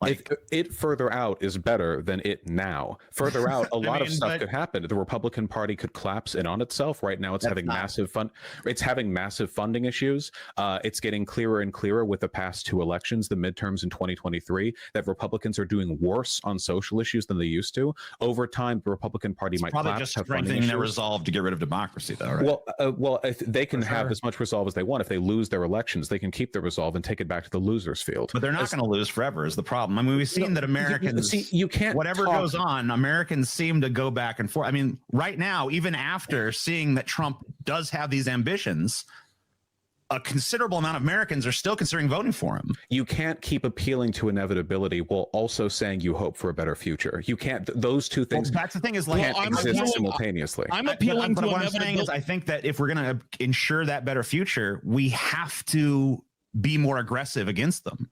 And I'm appealing to like. It can't. But if your version of aggression is running a third candidate that will spoil the main candidate that has a chance of beating the person you want to be more aggressive against, have you been more aggressive against the candidate, or have you just delivered them the election on a silver platter and them power in the executive branch on a silver platter, Supreme Court appointments on a silver platter? It can't just be the tepid messaging of Joe Biden that's like, hey, Jack, I'm going to restore democracy, and I'm basically the most milquetoast politician you could conceive of, and I'm not aggressive against these policies, and I'm doing so unimpressively that America actually almost wants saying like helping of Donald Trump. I think I get what you're saying. You're saying like if we're talking about elections, what if they just say, well, fuck having an election even before they get into power? I think that's what you're saying. Like, say if it's inevitable that they're trying to push the country towards like a fascistic state or something, or totalitarian state or whatever, that if it's too weak to manage to stop it at the polls, I mean, like maybe you can have that. Maybe you have a weak Democratic Party, but that just gets overthrown. So what you're essentially arguing is, I'm just trying to imagine this logic working anywhere else. Let's say you're in a unit right? You're in a military unit, and America's just been invaded by communist China or whatever. Who knows? It was invaded by Nepal. Nepalese Marines have hit the beaches, and you're put under not a great commander, and you acknowledge he's not a great commander, and you think about like, man, I mean, we have a lot of advantages over the Nepalese Marines. We might win 1 battle or 2 battles or 3 battles, but eventually there's a chance that these guys might win and take over. So let's just, since this commander isn't great and isn't the best possible commander to handle the situation, we just like give up. Just throw our hat in. Don't wait for better conditions. Do not wait for a better opportunity. Do not wait for this commander to be promoted away or demoted or anything. Just kind of give in. Or try to coup the commander and replace them with another commander and fight each other and just make it easier for the Nepalese to move in. I'm trying to think about this standard being applied anywhere else where it works. It's like, let the fascists win. I mean, when I think about all the times where the rebels and civil wars lose, it's usually preceded by a culmination of one sentence. Oh, then the different factions began infighting. And because they're going to win anyway, and I just don't think that's true. No, Wait, please. Fundamentally, your argument is that the Democrat. So no matter what, your proposition here enables their victory, at least temporarily, because either you're arguing that their victory is inevitable over the weak Democratic Party, or that we don't vote for them, we vote for something else. Under what circumstance exactly do the Republicans not win ever under your scenario? I mean, there's no scenario in either world where they don't win ever. I mean, yeah, statistically, no. But you talked earlier about appealing to inevitability. There's a couple of points that you made that I want to talk about. But I appeal to inevitability if we continue doing the zero-sum dance of lesser of two evilism at the polls. But it's not zero sum. Things have gotten better. And things have gotten worse. You keep referring to like the state of the economy. The state of the economy is not a product of deliberate policy decisions that you can trace to this administration. We're not sacrificing some good for... Please let me know. What has Joe Biden done that has led to the current state of affairs economically? I mean, the infrastructure package was a giant giveaway to corporations. It was a compromise on the compromise. It was basically Joe Manchin's infrastructure package. Because he couldn't get... And what did that do? What did that compromise do to worsen the economy? What did the compromise do in comparison to not passing it that worsened the state of the U.S. economy? Because it's still invested in infrastructure. It still worked to fix bridges and roads. And I mean, it's better than nothing. I don't like that we compromise on it. I don't like that Joe Manchin made us compromise on it. But that's what we got. How did it worsen the state of the U.S. economy? Anything better put through? Are you suggesting Republicans would have done better? See, this is what I reject. I reject this politics of defeatism. No, stop. No, he's not I think he's trying to pivot away. I don't think he knows much about Joe Biden's economic policy, but that seems to be a major premise. I would like to hear more about it. I would like to hear more about Joe Biden's economic policy and how it's worsened the state of the economy. No, it's nonsensical. You can't just argue that because we're expected to believe that Joe Biden is powerless in the presidency, but Donald Trump will have infinite power. No. You can't just argue that because you don't like a thing that happened, that it could have been. It is true. There is a question about if Donald Trump is president again. That doesn't just mean instant dictatorship. If he's like, let's say Donald Trump's president, but Democrats still have the Senate, where Democrats get back the House, or they have one of the chambers. He can't pass all the legislation that he wants to. He'll still try to do a bunch of other things to probably tighten his grip on power, but that doesn't necessarily mean that like dictatorship 101 has been achieved. I do think that he has no love for democracy, and if given the opportunity, absolutely would grab the reins, and then not let go. But him getting elected is just like the first step for any plan where he would even attempt to do that. better. We all saw how long and grueling and painful the process was of getting literally any kind of economic reform put through Manchin, with the Senate majority being what it was. We all saw, if there was some like super like Hadouken special trick that could have been pulled off there to make that better, and I'm not saying it went perfectly, but the idea that it was some kind of like like how about fucking showing up and being like, hey Manchin, vote our way or we're gonna bust no, you. this is a very simplistic understanding of how these political processes work. No, it isn't. This is a historical understanding of how these political. You are literally saying that a good thing that happened that had to be squeezed through with the greatest amount of compromise possible, that could have just been done better if only Biden had just threatened Manchin. Yeah, why not? Yeah. Okay. What? I've heard this before, but what threat could Joe Biden make to Joe Manchin in West Virginia? Oh, we're going to run a primary against you. We're going to get a primary candidate. We're going to get Paula Jean Swearengin, and she's going to become United States. No. That's not an option, because there's not really any other Democrats that could have won that election. I mean, even Joe Manchin's going to be falling out of that Senate seat in the future year or two, and maybe he'll be governor. Who knows what he'll do from there?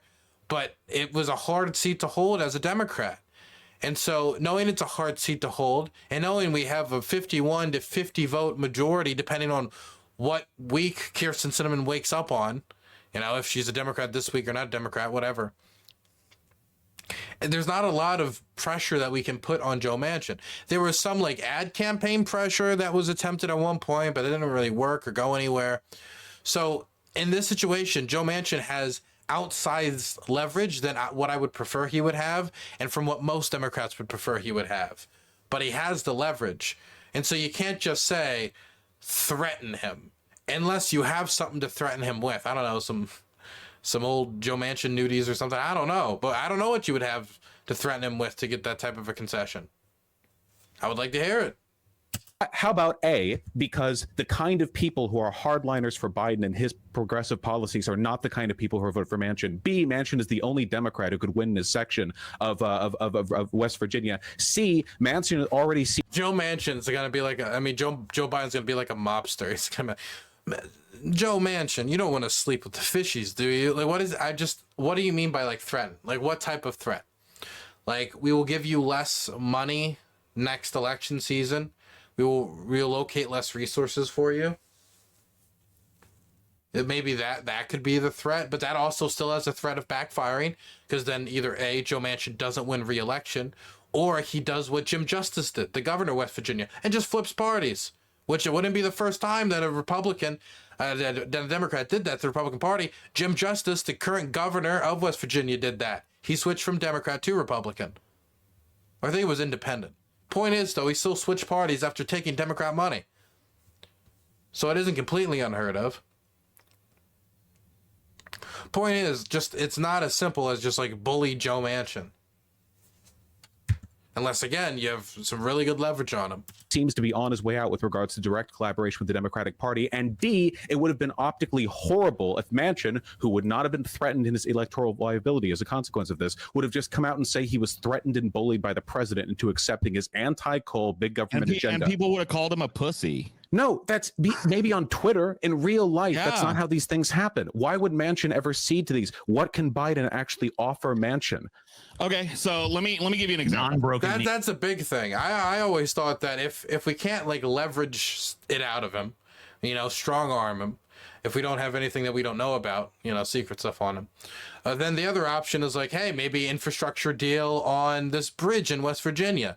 Maybe we're going to invest more into, rural broadband, which is a big issue that Joe Biden's been working on. It would then be a question of what could you offer Joe Manchin to get his support, some patronage for this great state of West Virginia and his district. What can Biden actually offer Manchin? Okay, so let me give you an example. Non-broken kneecap.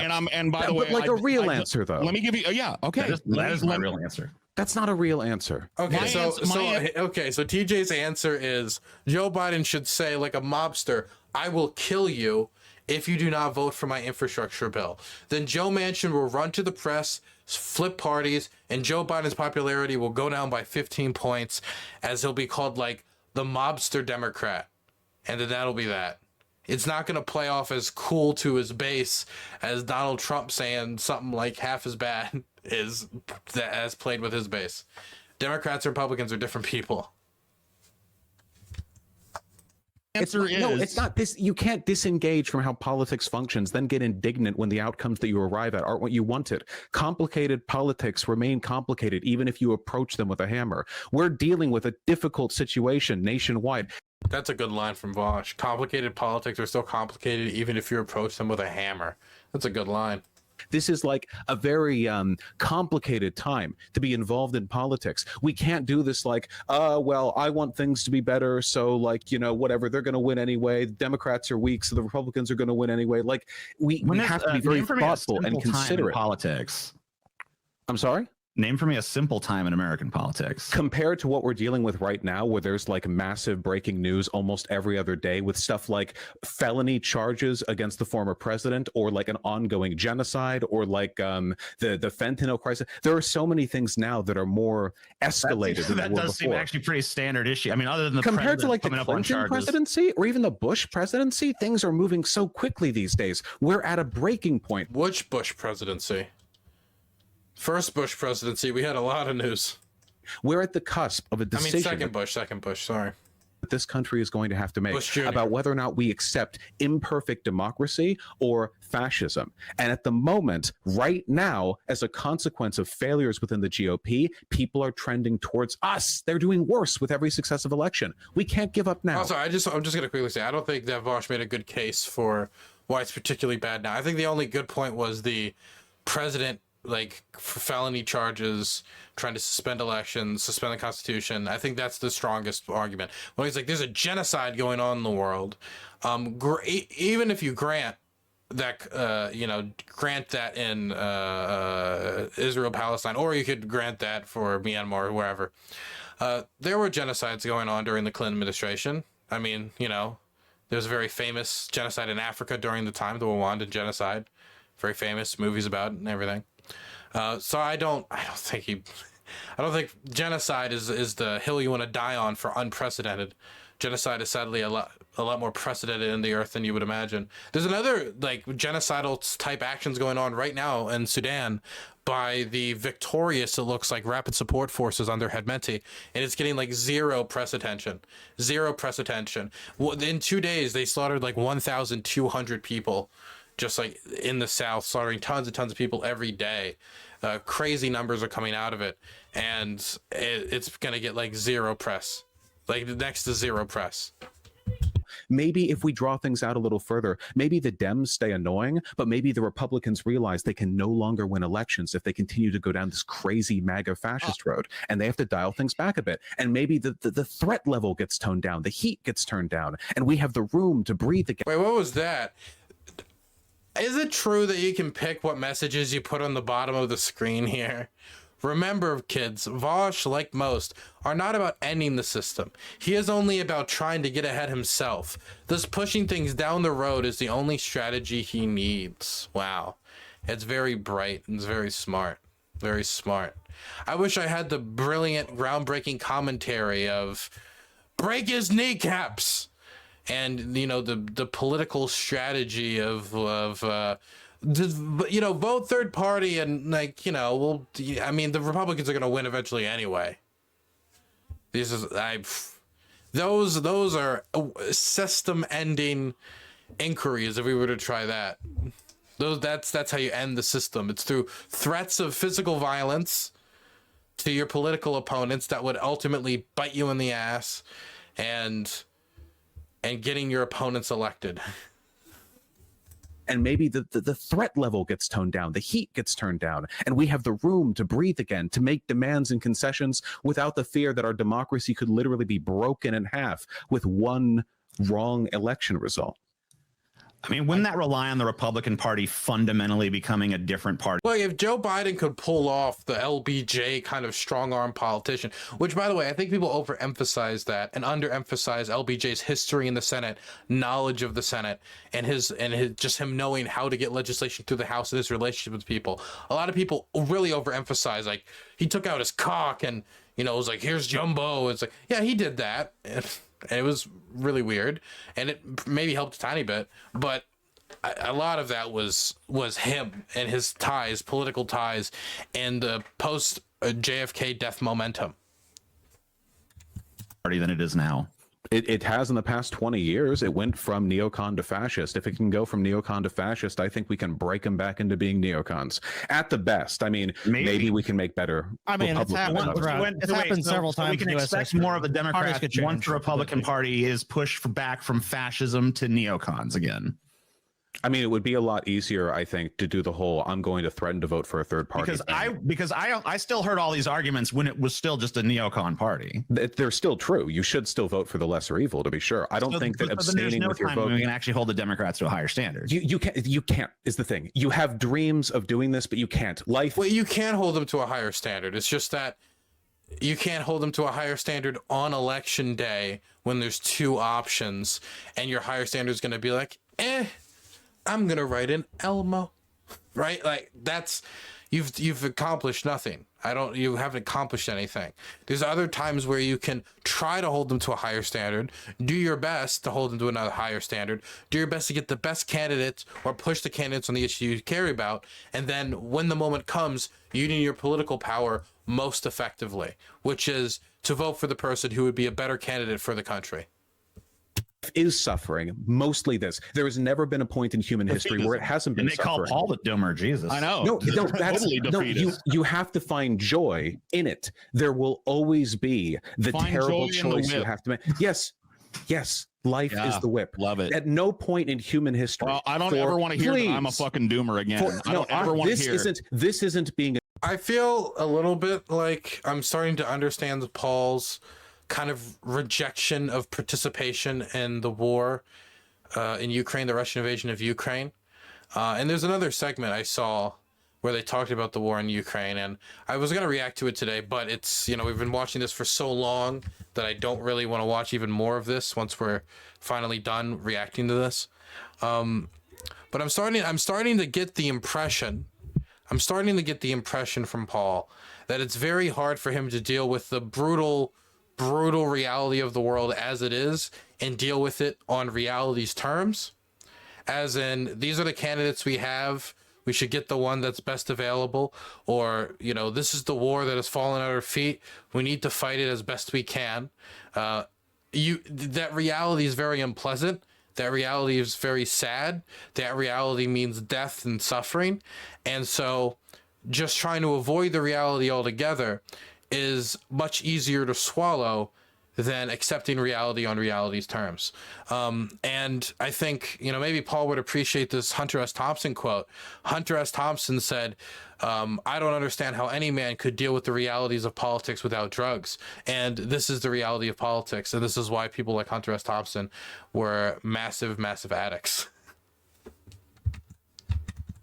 A doomer. This is being realistic. There has been no point in human history where people have had the luxury of just choosing the political option that made them happy. For most of human history, like 95% of it, and for a majority of people alive today, they don't get a choice. Yeah, and for the very small portion of people historically that have gotten a choice, it's usually a choice between two lesser evils. And by usually, I mean always. We will never have the luxury to not vote for the lesser evil, because electoralism is ultimately about that final say, that final choice. How about a far lesser evil?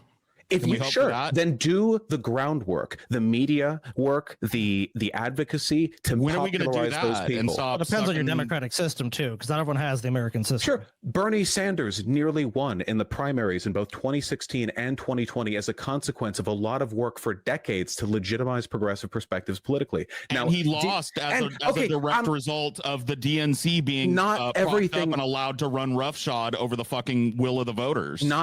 I will also throw this out here, and this isn't said enough. Bernie Sanders was a challenge to the establishment, the Democratic Party's establishment, in a massive way. Did people expect the establishment to just go like, okay, you win, Medicare for all, yeah, okay, Okay. No, of course the establishment is going to claw, it's going to bite, it's going to tear. It always does. This is what the establishment will always do. It is to protect its interests and to protect its power and political capital. And it's going to do everything it can to do so. It was going to be a fight, but the fight was fought pretty well and got even further second time around with Bernie Sanders in the 2020 election. I remember being in South Carolina when those Nevada results came in. Oh boy, I saw the betting odds go up to 52% chance Bernie Sanders becomes the Democratic nominee for president. Yeah, the system is going to beat back. Yes, the system is going to bite back. But if you get so demotivated by a loss where you got so quick, I'm more motivated by the fact that the cause got so far, that candidate got so far. I think it sent a clear signal about where young people were politically aligned in the country. I'm more excited about that. I was disappointed at the time when we lost. Of course, I was extremely disappointed. Those South Carolina results were devastating, especially after going down and canvassing South Carolina for Bernie. But I was never under any delusion that the establishment was just going to spread open its legs and say, have at it, Bernie. I didn't expect that. Everything happens perfectly and right when you want it. The difference between Bernie Sanders being also, even if the Democratic Party did nothing, I think sometimes it's overblown how much they actually did. But let's say that they did every single bad thing that they are accused of in relation to the Bernie Sanders campaign. Let's say that, of course, the Donna Brazile questions the Hillary really bad. Let's say that didn't happen. I don't know really how much that Bernie Sanders Hillary Clinton debate had an impact on the 2016 election. I don't know what we could really change about the New Hampshire stuff, but let's say that Bernie won New Hampshire and those coin tosses went differently, and he also won Vermont. I mean, not Vermont, but he won. He won Iowa, then he won New Hampshire, and then he won Nevada. Maybe things would have gone differently, but there's still a decent chance that he still would have lost come around South Carolina, because I canvassed in South Carolina and Bernie did shit in South Carolina. And even if he had some more momentum, he probably would have done slightly better, but he still could have done really shit going into Super Tuesday, and we might be at the same exact place we were before. So, I mean, we don't even know if all these barriers were removed, if Bernie would have won anyway.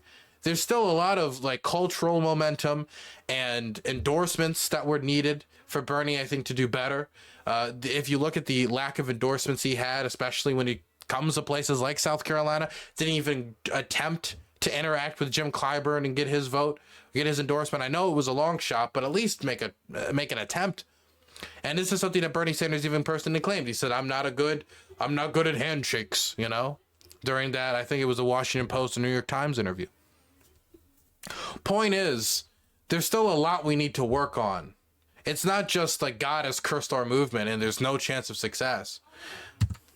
being a front-runner contender in the primaries, and what the Democratic Party was like just 20 years before that is massive. The difference, the people are like, well, he didn't win. Okay, and we're not all rich. We don't have unicorns. Bernie Sanders would have been nice if he had won, but the difference between the Clinton years in terms of what was acceptable, Also, if Bernie did win, that doesn't mean we've just made every Democrat Bernie Sanders. That doesn't mean we've made every Democrat in the House, Senate, the state level, and all these levels Bernie Sanders. It means you've elected a populist, left-leaning Democratic candidate who wants an extremely expansive social state and social services, and is generally more restrictive in foreign policy. But if you can't get the House and the Senate to agree with his policies, and he doesn't have that legislative fire in his fingertips, then you're still going to have many of the same issues they had with Joe Biden. And if Bernie Sanders had a 50-50 House and 50-50 Senate, you're still going to have many of the same issues that you had with Joe Biden. progressive policies could be put forward. What you could say again, a president isn't just somebody that is giving like a blank whiteboard. He can write whatever he wants on it, and that's now the country. He's a boatman trying to dodge boulders down the river. He's trying to guide the country best he can. On TV, and 16 years later with Bernie Sanders, remarkable. But when you talk over that, when you say, well, he didn't win, you're stamping on that legacy. Real progress takes work. Thousands of people broken bodies, blood, effort, sweat, tears, and a lot of suffering. But eventually, maybe you get it, and the victory is worth all the suffering before, all the work that it takes to end slavery or to legalize gay marriage. And it takes decades and a lot of people's misery. But when you get there, it's worth it. Union workers died to give us the weekend. Maybe we died to give 2050 a better Democrat. But and we kind of silently have to work. Let's talk about workers for a fucking second, because we've silently, in repayment for the blood, sweat, and tears that workers shed on the line, we've kind of silently, fecklessly, with a fucking just insurmountably cringy shrugged off the economic degradation that's happened in this country. All of their hard-won gains in the labor space have been given back. The company town is back. The robber baron is back. Man, I'm going to agree with him on this union stuff, but at the end of the day, you get Donald Trump in there. That's the king of right to work laws, man. When he appointed his person for the head of the NLRB, that's the kings of right to work laws, of anti-union legislation, of restriction on union organizing. Where Joe Biden has seen a flourishing of union protests, of strikes, and more people joining unions under his administration, has been reliably, generally pro-union, comparative to many of his compatriots, and certainly comparative to the other side of the party. I mean, like the Republican Party. And has appointed a very strong NLRB, which has made good, strong decisions in favor of unions. I do not see how you can look at that and say, this has not benefited the American working class in any way. This has not benefited the labor movement in any way. Or at the end of the day, there's no difference between this and the Republicans. There's no real difference here. So not worth the vote. If this is an issue you truly care about. The unaccountable, giant, faceless multinational is back, Vaush. We've given it all back in favor. I don't think he ever went away. Of this weak, limp-wristed, feckless, defeatist shit. What are you referring to? Reagan? What do you mean? What am I referring to? I'm referring to Reagan and every president after him. Okay, so I agree that labor rights have gone down with time. Right now, they're seeing a resurgence in large part because we have a president who's not entirely hostile to workers' rights. Because we have an umbrella of safety, Biden's presidency, union organizers, the people who work at the NLRB, the Department of Labor, they've had the ability to go out there and make changes that have meaningfully improved the lives of millions of workers with the potential to do even more down the line. But just as... Here's a question, and I say this as a Marylander, and somebody just brought it up, Sands brought it up in site chat. Oh snap, sorry, this chair's kind of broken. This is a really scuffed Back in America stream. I got a better setup in the war zone than I do back at home. During the American Civil War, I live in Maryland, we didn't have to give up our slaves during the American Civil War, and we fought with the Union. We were given an exemption by Lincoln that we were allowed to keep our slaves until like 1960, like until 1960. Oh, no, in the 1960s. Oh shit, Maryland was going by some terrible stuff for a very long time. No, it was like 1866. It was like right after the war. He said, okay, never mind, exemption over. And the reason he did this is he knew that there were Confederates that were trying to get Maryland to come over because we did have large plantations. Maryland is a very geographically diverse state. We've got mountain ranges, we've got the ocean side, the Ocean City area, we got the Appalachian Mountains right on the other side of the state. We've got dense cities in areas like Baltimore. We've got history like colonial history, and like, you know, the settlement history, 13 colonies, and like Annapolis. We've got farm space and Collin County out in the countryside. Point is, geographically diverse, and so there were also some plantation owners and owners of enslaved people who was trying to drag Maryland to the south. And so what Lincoln did was made this exemption to make it so that we wouldn't join the Confederacy during the American Civil War, so the American capital wouldn't fall into rebel hands just by us joining, which could undermine his authority, destroy the federal government, and of course could mean the end of the Union. And so he made that compromise, knowing that it was a compromise on his personal principles on slavery, but he did it because he thought it was best for the nation and the best for the nation to hold together. And then once the Civil War was over, he abolished slavery in Maryland and everywhere else anyway. So there's a question of Was that the right decision for Lincoln to do, or was he timidly backing away from the civil rights struggle? From not the civil rights struggle, from the abolitionist struggle? Just, I think, a interesting question. Again, it's not comparable to exactly to an electoral situation, obviously, but somebody brought up the story, and it's an interesting story, and it gets people a thinking. The victory of Biden has given us space for our worker victories. Trump's victory back in 2016 has given them space for their defeats, because the Supreme Court has, in that same time period, using their power. Radical Republicans abolished slavery in Maryland in 1864. Oh, so it was a year before it was over. Okay, so it was when we got the upper hand, and they were like, "Hey, we're dominating." Well, now that you'd be too scared to flip sides, slavery's over. Okay, I see what they were doing. They were waiting until we had enough points on the scoreboard that we couldn't change teams. Power that they were given by Trump's presidency waged a war against workers, ruling time and time again against their rights, their efforts, their advocacy. The difference is clear. In the systems where Democrats rule, we at least have space to speak. In the systems where Republicans rule, we don't even have that. The difference is meaningful. It doesn't mean we're ever going to stop fighting, but we can at least tilt the battlefield to our side. I'm sorry. Vaush speaking on grassroots organizing with little to no experience in the field and describing a strategy that's antithetical to grassroots moves. Who in this room isn't the grassroots? I'm just going to be blunt. Who is it? Is it Horace? Is it TJ Kirk? Paul's ego? Scotty? Like, these guys could, like, organize, like, and I'm not trying to be mean. They can organize, like, a mean drum circle. Like, they can organize, like, a podcast. But I don't know them to be experts in the field of field organizing. I don't think anybody in this room is an expert in field organizing.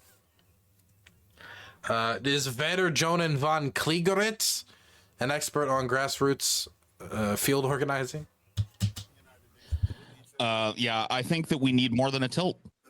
Then, but you don't get you can't keep rejecting reality in favor of an imaginary, hypothetical, better alternative that doesn't exist. Then why even be a socialist? Just be a Democrat.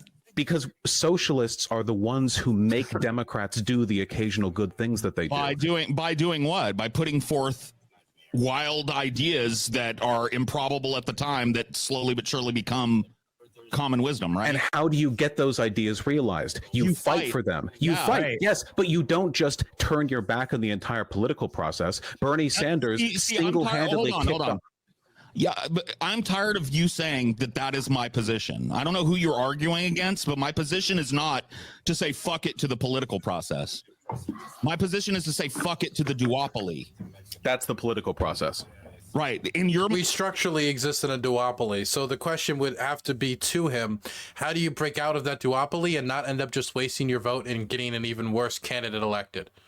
That's all the politicking that can be done. No, I'm arguing the opposite. You're the one who's saying this is the venue through which you have to make your change. I don't think Vaush said that it's all the politicking that can be done, but it's one very easy to do avenue of politicking. It is not that hard for you to go out and vote. It is not that hard, especially with our streamer money. I'm the one who's saying we can get an Uber. Your vote every 4 years should be simple and thoughtless. The actual work is in the advocacy you do between those elections. That's where I think change happens. That's where it does happen.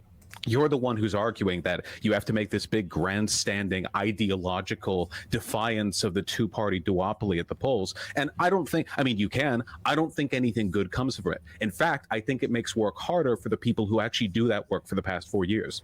Because you don't provide them that space, that umbrella. All the people doing that NLRB work, they couldn't do it if Trump had won in 2020. They're only able to do these positive things because they were given that space. So we build the umbrella, we build the shield, but the real work, the difficult work, it is a lot of suffering. A lot of people spend their entire lives doing local politics in like fringe Midwestern towns, and they die without seeing any positive change. But that's the nature of politics. That's just living, right?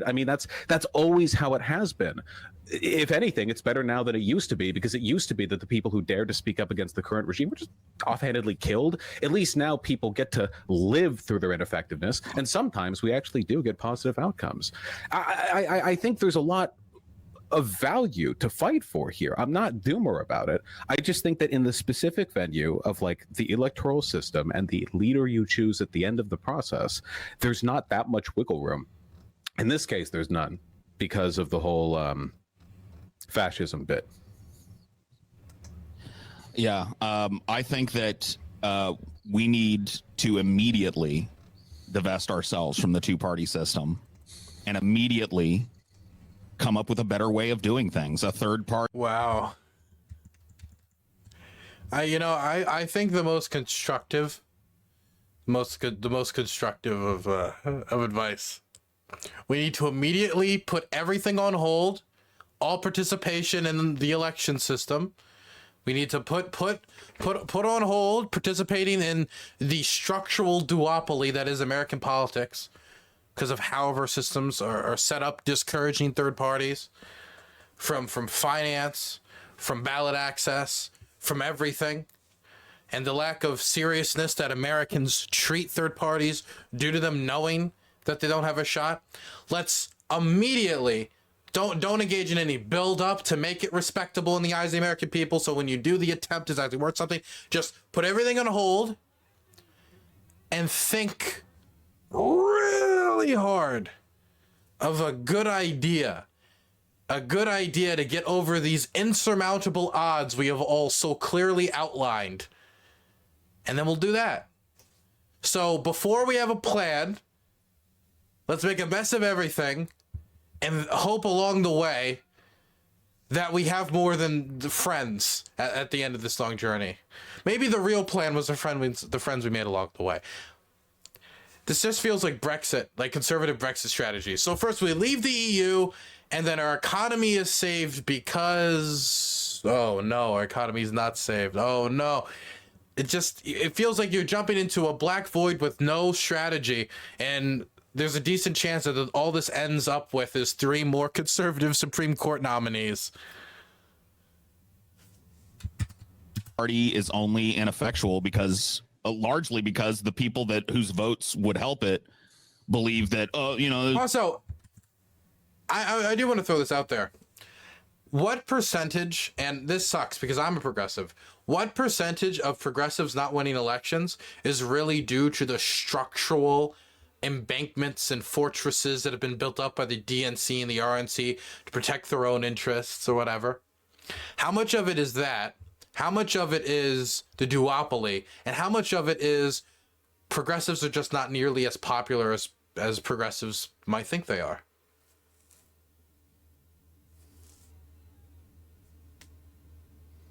I mean, is that at all a possibility? There might be certain issues that progressives overwhelmingly win on, but then there might be other issues that progressives overwhelmingly lose on. For example, we're not very popular on an issue like the death penalty. Americans love killing people, okay? If it isn't people overseas in airstrikes, then it's going to be people strapped into electric chairs. So some way we need to scratch that itch, okay? We need to get that justice yeehaw cowboy energy. And that is something that conservatives beat progressives on, and moderate Democrats that are in favor of the death penalty beat progressives on. Gun control policy. While we do have some generally popular gun control policies, the gun control people against gun control are super motivated. And in certain states, being in favor of banning an AR-15 is just a loser strategy, a loser policy, and you're going to take the L every time. Beto O'Rourke lost his elections for many reasons, but I do not think coming out in favor of an AR-15 ban helped the man. All I'm throwing out there is, what happens if we do this giant transformation of the system, right? We put it all on the line, and the issue we run into isn't even necessarily the problems with the structures, which I guess would be good to fix structural problems, but we find out that it's also an issue that we didn't build up enough momentum. We didn't have the momentum like we had during the Bernie movement. We haven't gotten enough people elected into Congress who have deep ties and have legislative history and lead committee hearings that get our legislation through. We don't have enough like influence in towns in South Carolina and Missouri and Oklahoma and Montana, and we have enough in areas like LA and San Francisco and Baltimore. So it's not as it's not as simple as going to the American people and saying, here's why my policy is smart, vote for it. Your policy could be super smart and still be unpopular. Your policy could be the correct policy in your worldview and still not have the support of the American people. We are just thankful that we have a lot of policies that are very popular, but also not a lot of momentum and not a lot of people in offices willing to push that legislation through Congress, or we just don't have the votes for it. I mean, there's a bunch of things we have to build around so we can try to deliver on those popular policies. And I don't think these structural changes are going to necessarily solve that issue. There's no point in doing it, so whatever. And that kind of seems like what you're preaching here. You're like, the one making that argument for voting for Biden. Let's not waste any of our time trying to create a new workers' party in this country, because it's just pointless anyway. Or just even trying to push the Democratic Party left from where it is. Or not even necessarily left, but just like, hey. Dylan, I have a messaging question. If you framed universal health care as freedom from health insurance, do you think that would be an effective sell to right-leaning people? Maybe, but I think you have the risk of making it sound like you want to get rid of healthcare, and so people just don't have healthcare, and so people are scared that what you mean is like everybody should, if they get injured, have to pay $100,000 out of pocket. The messaging could really mess up there. These things you guys promise, why don't you actually try to do them? That's happening. And why don't you? I mean, very fucking ineffectually, in my opinion. Yeah, because you have to pay attention to the details. Recently, the White House has been flustering on its position with regards to Israel's support of the genocide going on in the Gaza Strip, because Reagan ended that shit with a phone call in his administration. Biden could do the same. Yeah. What do you mean ended that shit? I think we ended F-16 shipments due to their invasion of southern Lebanon. But let's also be clear. I believe the invasion of southern Lebanon happened because of an assassination attempt on like a British diplomat, but whatever sparked it. If I'm forgetting the exact causes of that invasion of Lebanon that Reagan was opposing to and calling a Holocaust in closed conversation, really strong words from Reagan. That wasn't before the murder of 1,200 Jews, the vast majority of those being civilians, the largest mass death event for Jews since the end of the Holocaust. If that had been the background and the PLO or one of the groups operating in southern Lebanon from the Palestinian refugee camps did some sort of attack like that, I think the political dynamics Reagan would have engaged with and probably would have been slightly different. There is no comparable attack when we're talking about past presidencies and what happened on October 7th. Prop up Israel. All Biden would have to do is be like, hey, knock that shit off, and they would stop. I'm not arguing that Biden is doing great here. I'm saying that real work is being done. This is not about Biden. This is about the complexity issue, because I think you say I'm oversimplifying. I think you're overcomplicating, because I think that, a fucking tire iron can do the job sometimes. I think you can go to Joe Biden, go to Joe Manchin and threaten his ass. No, you can't do that. Hey, fuck you. You're speaking out of frustration. Look how quickly Joe Manchin fucking folded, dude. Look how quickly he folded the minute. Or what happens if Joe Manchin goes on like 20 conservative podcasts saying, Joe Biden came to me with a Toys R Us hammer and said, I'm gonna whack you, Jack. Please donate to my website at joemanchin2024.com. What stops him from just doing that? What stops him from doing that? I mean that for real. Like what? Like would Joe? Are we saying that we're gonna have a situation where Joe Manchin's gonna go to the press and so Joe Biden just like whacks him? We're just going straight up to mob I mean, I know people talking about the unions being mobbed up. But I mean, I don't think Joe Biden can get that mobbed up. A Republican challenger rose up. Joe Manchin's like, I'm not going to bother seeking re-election. And then we're told like, oh, he was such a valuable Democrat. Because no Who else is going to get Democrat elected? could have. Because this is the thing: if he there? goes and he threatens to break his kneecaps and then he doesn't do it, then all future threats based on something like that will mean nothing. And then Joe Biden like loses the intimidation factor. So like, you'd have to follow through once Joe Manchin doesn't do it, right? Then you'd actually have to go break his kneecaps. How does this not end up like a 10 times worse Watergate? Which it isn't, oh, they tried to steal files. Joe Biden ordered the halfway beating to death of a senator who wouldn't vote for his bill. Like, well, it doesn't matter if he's got a D next to his fucking name if when he's needed the most, he just says, well, sayonara, motherfuckers, see ya. Yeah, I'm not saying that Joe Manchin is a great ally, but what you're suggesting, I assume, is to literally like threaten him into being a better Democrat. Can I give you two historical examples? Just threaten him to vote our way on a issue. Do not go back 100. If you if you genuinely believe that the solution to like a gridlock in the Senate would have been the actual literal threatening of someone there, you would create impeachment and presidential scandals that would blanket the remainder of the presidency and lock the ineffectiveness. You went about it right. I don't think you went about it right. Yeah, pretty sure a lot of presidents have used their muscle in some interesting ways. So what if he doesn't have any leverage? Hold on. Let me give you two historical examples where this very tactic has been used and worked. Lincoln used it. He had a whole fucking bunch of operatives who were paying off people left and right, threatening people with investigation, promising promotions within his administration. Was this during the Civil War or before the Civil War? Because I will say that the Civil War is an extenuating circumstance that heavily affected Lincoln's behavior, like when it comes to the suspension of habeas corpus. And he managed to get slavery abolished. What do you think? Okay, well, there was a Civil War there as well. What do you think he could have offered Manchin?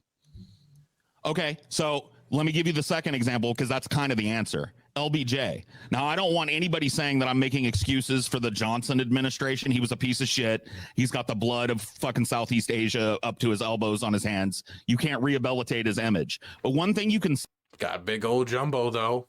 Big old jumbo and the Civil Rights Act. say about LBJ and the Great Society, which I am largely a fan of. Was he knew how to strong arm a motherfucker.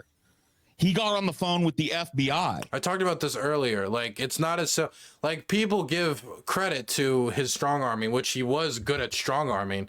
But the reason he was good at strong arming is he had a much larger majority than what the Democrats have now. He had the votes necessary to be able to like actually pursue the policies he wanted. JFK death momentum, which is a real thing, and again, like just years and years of experience in the Senate. But he never was like, I will beat you to death with a tire iron if you don't vote for this bill. If you don't vote for this bill, I will murder you. That was never a strategy that he used. So that being proposed by TJ is still ridiculous. But like, what specific strategy from LBJ's playbook should he use on Mr. Manchin in the 50-50 seat Senate with Kamala being the tiebreaker? And said, hey, I want you to look into, and I want you to just imagine a world where Joe Biden did this. Hey, I want you to look into Joe Manchin's business practices. I want you to take a nice hard look at what he's done. I want you to find some tax evasion. I want you to find some unfair hiring practices. I want you to find some illegal offshoring. I want you to find the dirt on Manchin. Okay, and then and then hold on. Imagine that it's not a weak, feckless dementia patient sitting in the chair, but a fucking actual politician. And he looks Joe Manchin in the eye and he says, hey, motherfucker, I'm about to bring you up on fucking 5 federal tax charges. Guess how you're gonna vote? What is Joe Manchin gonna do? Is he gonna run to the fucking the media and say like, oh, I've been dodging taxes for fucking 20 years and Biden threatened me? There's so many things wrong with what you're suggesting here that I don't even want to go into all of them. Okay. I'm not arguing against the strong arming of people when necessary, but first of all, what you're describing, if found out, and it would be found out because it's pretty difficult to keep secrets these days, would be one of the largest presidential scandals in history. It would also give the Republicans legitimate ammunition to attack Biden, not only on impeachment grounds, but also on the idea that he doesn't actually believe in the diversity of thought within his own party because he's willing to go after people who are supposedly moderate like Joe Manchin. This would Didn't Trump's administration kind of demonstrate that you can get away with a lot if you're just brazen and ballsy about it? Yes, but the difference is the kinds of people who vote for Trump are Trump voters, and the kinds of people who vote for Biden aren't Trump voters. You can get away with fascist shit when you're a fascist that does stuff like that. No, you can get away with doing fascist shit when you're a fascist with voters who will vote for you for being a fascist. When you're a milquetoast liberal moderate like Joe Biden, your that's room what I'm of saying. I'm saying I don't want that. that's tough. By the way, I'm not even necessarily against like low key, like making the implication or making the suggestion in some meeting that like we know that there's something going on. But number one, on principle, you would want them to pursue it whether or not he voted for his agenda. There's a reason I don't like Donald Trump trying to weaponize the DOJ, and I don't want Joe Biden to do that either. But even if you were to convince me, be like, you know what, I think in this case, that's okay. We still need to build a case. What if there is no case? What if there is no case to build? What if he weathers the storm and then what Vaush says comes to pass? I mean, at least it's a strategy that's been proposed. At least it's a strategy, but it's all contingent on there being a smoking gun. So fight for 50 more years and or at least fear of a smoking gun being found substantially enough in Joe Manchin's corner that he's unwilling to threaten to flip or unwilling to jump the ship if put in that type of a situation. Maybe we die having seen something better. No thanks. I'd rather have it sooner than 50 fucking right. years. That's because you're impetuous, like a child. You don't understand how impetuous. Listen, That's everything good, the air you breathe and the water you drink, everything, the regulations that allow us to drink clean water, unleaded gasoline, none of this happens as quickly as anyone wants it to. People have died seeing their dreams gone unachieved and then had other people of the next generation take up the cause and also fail and then continue from that point. The very first abolitionists were in the 1600s. There were people who died in the Revolutionary War on the assumption the slaves would be freed after the British. And I'm sure here's the thing. I'm sure a lot of those abolitionists were impetuous assholes that wanted slavery done now. Your argument your argument would be for them to give up. Shoot for the fucking moon to even just like get a fucking like, you know, a 10-pointer, you know? Your argument is that they should have divested themselves from the political process. Like, they fought legislatively for the abolition of slavery for decades and decades without success. Through your argument, it would be like, oh, I've been at this for, I don't know, 10 years and it hasn't worked out. I should just give up. But it was only because I'm not saying give up at all. I'm saying push as hard as you possibly can. It's the exact opposite of give up. I think your position is more akin to give up. You are literally letting the fascist win, even though his victory will make it more difficult for the actual advocates to do what they need to do to make the world a better place. How am I letting the fascist win? If you don't vote for Biden, that's one less. I live in California. I could vote for fucking Mickey Mouse. It doesn't matter. Yeah, and I live in a deep red state where my vote also really doesn't matter. Unless you're in about 8 states and certain districts within those states are fucking quote unquote fragile, flawed democracy. Your vote doesn't fucking count anyway. Florida used to be a swing state, and people giving up because they're already a majority in a state is how you lose solid blue states. And we'll never get how can you complain about the Democrats being bad in Louisiana when you're saying, oh, it doesn't matter if I vote for Dems here, I'm in a far red state. That's what they think. They think, oh, I'll give up on it because they're far right. You're saying, oh, who cares? I'm not in Louisiana. Well, yeah, that's on it. I'm still in a red state. And I did vote, by the way. Okay. So just so you know. So yeah, so the logic is the same. This isn't about like we're talking about one day of work, not even work. Every 4 years, you show up. It doesn't matter whether or not you think it does anything. It's a very simple civic process. Let me just. I want to just clarify this really quick. I have every intention to vote in the election. I just don't know if I'm going to vote for Biden. Who would you vote for if not Biden? I don't know. I'm undecided. Well, it's either Trump or throwing the vote away. So I guess between those two options, I might choose to quote unquote throw my vote away then. which is like not voting as far as I'm concerned. Third party votes are not voting as far as Your I'm voting concerned. isn't voting, TJ. No true voting.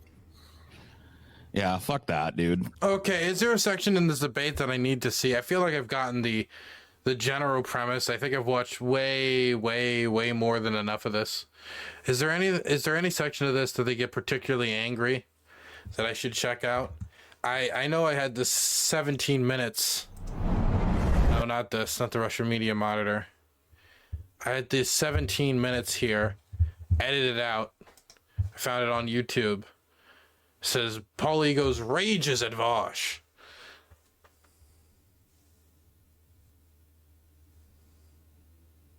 So we'll just watch this, okay? We'll just watch this and then we'll wrap it up. America is more pro-Palestine than ever before. And why? Did that just happen out of nowhere? Did that just happen out of the ether? No, it's because people worked and they've been Because people watched Hassan streams. That's why. working for longer than any of us have been alive. There have been Palestinian advocates who for decades have had their cries for justice met with deaf ears. For decades, and only now will people listen. And yesterday, just yesterday, John Oliver, a generally presentable media personality, presented a fully pro-Palestinian take to an audience of millions of people. You can do stuff. And you know what? The Democratic Party's shift on Palestine has been monumentous. And Pew Research Center, I think, showed it most clearly. Pew Research Center, Palestine, Israel.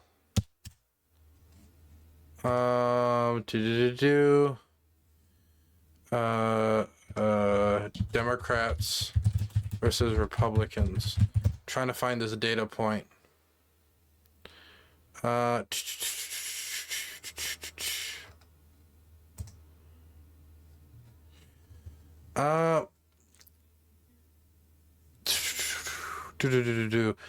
couldn't find it, but I can't find the data point. Maybe somebody in chat will have it. But it showed how in the Democratic Party, that for the first time ever, I think it was last year this data came out, the majority of Democrats felt more favorable feelings towards Palestine than Israel, which is a massive, massive shift, considering the historic alliance between, of course, Democrats and Israel, as we can see that through Joe Biden. Anyway, I can't find the data point now, but I know it exists. Consequence of you doing good stuff is that people vote smarter in future primaries and you get better presidential candidates to pick from. Without changing the first past the post system or the way we currently do things on a structural level, it's still always going to be a lesser of two evils deal. Don't you but think that doesn't mean you don't do anything. We could save those Palestinians a lot faster if all of those people who say, hey, I want a choice on Israel, were like, I don't know if I'm voting for a Democrat this year. Earn my fucking vote. Again, stop with the fairy time bullshit. If all of these people somehow... Also, can I just throw out there the idea that we're going to get a third party nominee based off of Israel, Palestine, or any foreign policy issue? Like, we're going to get like an actual like foreign policy based third party candidate to the White House. Not only is the third party candidate to the White House delusional, like foreign policy ranks so low on the majority of Americans' priorities. It's still important. It's very important. It should be treated with more importance, but sadly just doesn't pull that important. Yeah, no. Magically coordinated. Listen. Democracy's over over. here in reality, Well, if some wouldn't of that these be a people huge all incentive for every magically Democrat coordinated, desperately if want some of these re-election people before all democracy is magically, destroyed? if some of these people all magically coordinated and they all decided Magically? on Why a is magic single being brought into it? Did I fucking invoke wedge Merlin issue, waving a magic wand over if this they shit? all decided on a single wedge issue to shift their vote on one wedge issue to another candidate who would have to be developed and organized and funded and promoted entirely on this wedge issue, they would then have to have more people voting for them than the entire unified Republican Party.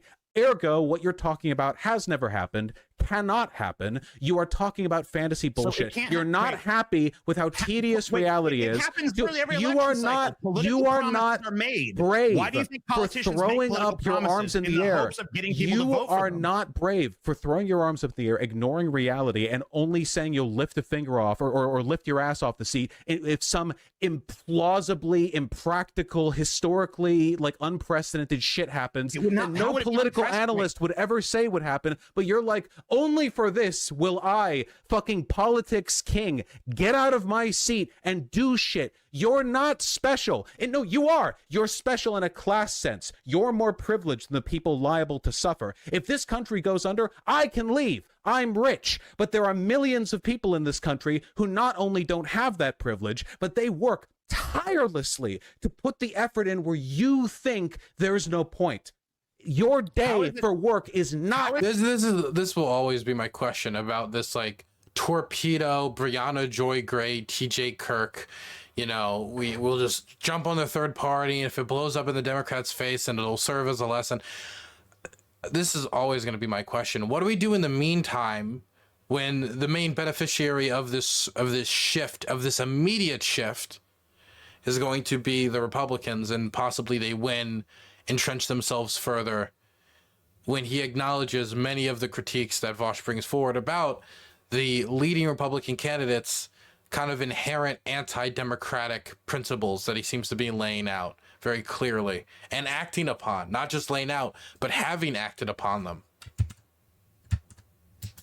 Do we just kind of hope in the meantime that we'll get such a great candidate out of the clusterfuck this is going to produce that will run them against whoever follows Trump in 2028, assuming Trump passes the torch, that they're going to be better and therefore counteract all the damage that was done in those 4 years, all the damage to Social Security, all the damage to food stamps, all the damage to environmental protection, all the damage when it comes to oil drilling, all the damage when it comes to our foreign policy, nuclear control, all the damage when it comes to Palestine and Israel, the issue at question here, where Donald Trump's response to what happening was, if they spill a pint of our blood, we need to spill a gallon of theirs. That was his immediate reaction. The same guy who said that we need to target the families of terrorists, openly saying target families, actively engage in the targeting of civilians. This is the guy that we're going to trust the country to for 4 more years after seeing what he did in the last 4 years? Yeah, no, I don't feel so confident about that. Oh, here's the poll that I was talking about. Oh, thanks, chat. I appreciate it. Fuck you. You guys are fantastic. I mean, Wrong one. Election booth. Your day for work is 4 years before. A politician to have to earn the vote of a voter. That's not unprecedented. That's literally politics whining 101. that you're not being catered to. You have it better than 90% of the people on this planet. We're not talking about me personally being catered to. We're talking about the huge block of people who oppose the genocide going on in the Gaza Strip and to be heard. And they're doing they're doing work. And their lives will not get any easier if they just don't participate. If those politicians have to spin on that issue to change on that issue in order to. The Republicans will not change at all on the issue. They have shown no interest in changing on the issue. The commentary I'm seeing from like Lindsey Graham, from even like the old Whigs of the Republican Party, is bounce the rubble, flatten the city. That's the rhetoric we're getting. I do not expect them to change at all. And so if we're talking about getting better candidates on this issue, but the end result is electing the worst candidate on this issue, I don't know what we've done to benefit the Palestinian people. Secure those votes. You're just speaking for them. You're privileged. You're privileged and arrogant. And you're angry, and you're using them as a shield. You're using them as a shield. So of course these people would have a huger incentive than ever to You're want to hiding win. behind them. The math doesn't change. The math doesn't change for you or for me. Democrats for nobody. Can't win unless people who are against the genocide still vote for them. Want the world to get better, you do the work between the elections, and during the election you make the best choice, and then you get your ass back to work. You like me, spend a lot of our time whining online. That's our jobs. But the difference between you and me is that I don't think I'm special for my abstemiousness from the process that other people have lived and died and bled for, trying to build a world comfortable enough that we could be dipshits in a computer chair. You can do the work. You have to do the work. You do not have a right to complain and pretend that you are smarter for keeping your hands off the work. Well, why are There's you people assuming, who why are are bleeding you, and dying right now, and we want to vote for the party that's allowing The it to happen. people who are bleeding and dying right now, the most likely people to bleed and die, the poorest people in this country, those people vote Democrat. The poorer you are in this country, the more likely you are to vote Democrat, because in spite of the fact that your average American, poor or rich, is a fucking retard, a significant proportion of people understand if you are poor in this country, there is a difference between living under a Democrat and living under a Republican, and you are trampling over that and the work that other people have made, the sacrifices. Do you think that winning is the hard part of politics? Losing is the name of the game. It always has been for every group all the time ever. Most of life is learning to deal with compromise. Climate change has been a known issue for well over half a century, but only in the past few decades has the popular understanding of climate change gotten to Vaughn, I don't know what to say here. I'm not doing a lot of facial reactions. But Vaush is really going gloves off on this. And I appreciate a little bit of the anger on it, because it does feel a little bit like disconnected from the reality around us. And it really is frustrating when, you know, the reality around us really fucking sucks. The compromises that are made in order to participate in electoral politics and use the power, the little bit of power that you have within that system to the best of your ability. It's difficult. It's not easy, and it comes with a lot of asterisks attached to it. But to completely throw your hands up and kind of say, "Oh, let's flip the table and go to the other issue. Let's go to take the other strategy that we know hasn't worked before, that the system is built not to support, and let's do it immediately." That is the political equivalent of flipping the chessboard and saying, "Fuck it." With no care or consideration to where the chess pieces are going to land once the board stops flipping and we have a new president in 2024. To a point where Democrats, who have always, not always, but for a while now, known about the issue and kind of, teeter-tattered at the edge of it, but not really committed to it. Now, Joe Biden, he's not perfect at it, but the shift in rhetoric from now to even like early Obama or hell, late Clinton, massive. And a lot of that is just because they know it's popular enough that they can get away with it in spite of the potential corporate harm. So that's... Let's cancel the big pipeline and then make a bunch of little pipelines, Jack. That isn't the win that you're selling here to me. Can you engage with what I've said and not with... I'm engaging with what you said. Potential counterexample. I don't care what the rhetoric from Biden is. The rhetoric in the lead up to this, when he was trying to convince people to vote for his old decrepit warmongering racist ass, was, I'm going to get you $15 minimum wage. I'm going to get you a $15 minimum wage. Your indignant betrayal at him not fulfilling every campaign promise like every other politician ever means nothing to me. His rhetoric and his policies have been better on climate than were in the past. I don't know what's worse, my indignant betrayal or your placid fucking acceptance. So no, listen, this is you. This is the child tossing their dinner off the table. Yeah, I am not calling people children. I am not accepting. No, I am not accepting I'm anything. Not a fucking child, when kid. I state the fact Beverly Hills that fucking Biden's piece of shit rhetoric and policies. Child, you bitch. Wait, be less emotional, okay? I've done more fucking stand-up labor than your lily white Beverly Hills fucking ass has ever done. Don't call me a fucking child on my show. Okay, then, like an adult, yourself. Listen to what I have to say. I will, right? As soon as you agree to stop fucking being a shit. I here solemnly swear to disengage from all shit activities and shit behavior for the rest of the segment. Spiraling. Show me then. Listen, okay? Like a child myself, I lack object permanence, so I need to witness you not act like one for 5 seconds while I talk, all right? You can say it's acceptance, it's reality.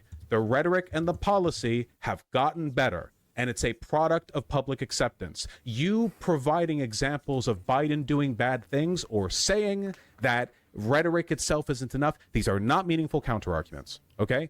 Things have gotten better. I'm arguing for hope.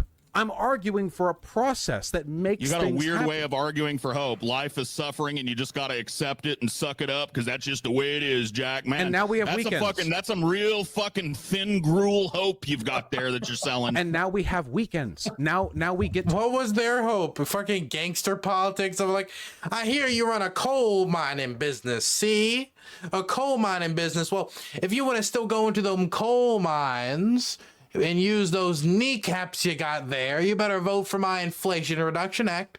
Oh, you don't want me to investigate with my DOJ, or as I like to call them, the Night Watchman? If you don't want to be investigated by my night watching, my financial howls, my wolves, my warriors, then you better vote for my chip act, huh? Like, I don't know. That doesn't seem like hopeful politics.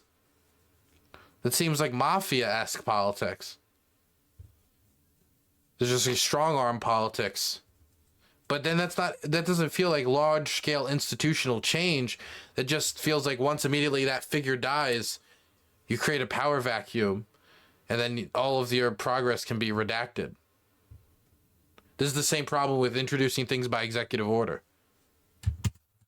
to enjoy the Yeah, for how? No, do we really though? Yes. See, you haven't held a fucking 9 to 5 before. I don't know what a weekend was. Saturday was just a day of the week to me when I worked my fucking jobs. Yeah, and that's So why don't rough. you, like, It's a shame you you've just turned assume your everybody's back got on the weekends. proletarian interest now. We have Turn my weekends. back on it because I fucking started my own business. Go fuck yourself. Okay. Bitch. You want to know what my prediction is? More Yeah, of the I'm fucking sure. same. Okay, More of the fucking same. So More again, transfer this is of wealth from this is the fucking this is lower what I class mean. to the upper This is what I class. mean by reactionary politics through abstemiousness. You think you're being elevated, smart enough to see the bullshit, like a South Park character. You are failing to identify the broad side of a barn. Like every successful socialist movement ever has been able to tell the difference, and everyone that ended up dead couldn't. The Stalinists in Germany back during the 1930s couldn't tell the difference between the Nazis and the Social Democrats, the social fascists. Which mass graves do you think they were buried in? We can't afford to make these mistakes. Well, actually, statistically, the majority of German communists were not killed in the Holocaust. Most of them escaped to Russia, and then a higher percentage on average were killed in Stalin's purges. So, you know, two separate totalitarian systems. It's pivotal. The Republicans are screaming from the top of their lungs what they want to do. There is no equivocy. They have been calling for the removal of the FBI as an institution. They have been since I was born. What's your point? No, you are not paying attention if you think that. You're vaguely gesturing, you're waving, I vaguely remember them being that. No, you have no idea. I don't vaguely remember No, it. then you remember and utterly nothing. remember it. Then your mind on this subject is a void. This is incomparable. This is like you think the Patriot Act being passed compares in any way to the protracted multi-year long campaign on every level of the GOP coordinated to delegitimize the election? They did an Not just the insurrectionary Patriot attempt. Act. The creation of unitary executive theory and its application by both parties since George W. Bush is another thing. I mean, the fact I would really like to hear Paul talk about unitary executive theory in depth. I'd like to hear this. I don't think we're going to get into it, though. that the president can declare war without congressional approval is a modern Okay, just construct. again for Not declare war, but basically engage in war actions or the actions of war. Like killing Soleimani didn't declare war, but it was certainly something that could have led to a war that he took without congressional approval under the AUMF, the Authorization for Use of Military Force. But I don't even know if it's the unitary executive theory that gives power to the AUMF. The AUMF exists and is vague enough to give them the power to do what they do. I think the main issue isn't the unitary executive theory. It would be the authorization for the use of military force and how vague it was and having to create a new one that had stricter standards or getting rid of it altogether. For clarity's sake here, okay? Right now, we have a democracy where you can vote and the person you vote for can win.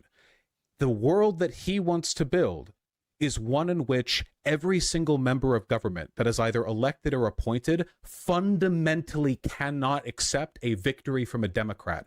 They were pushing to rewrite state laws on election counting that would allow them to throw out opponents' votes. Except they don't even need to do that. A question. I understand gerrymandering.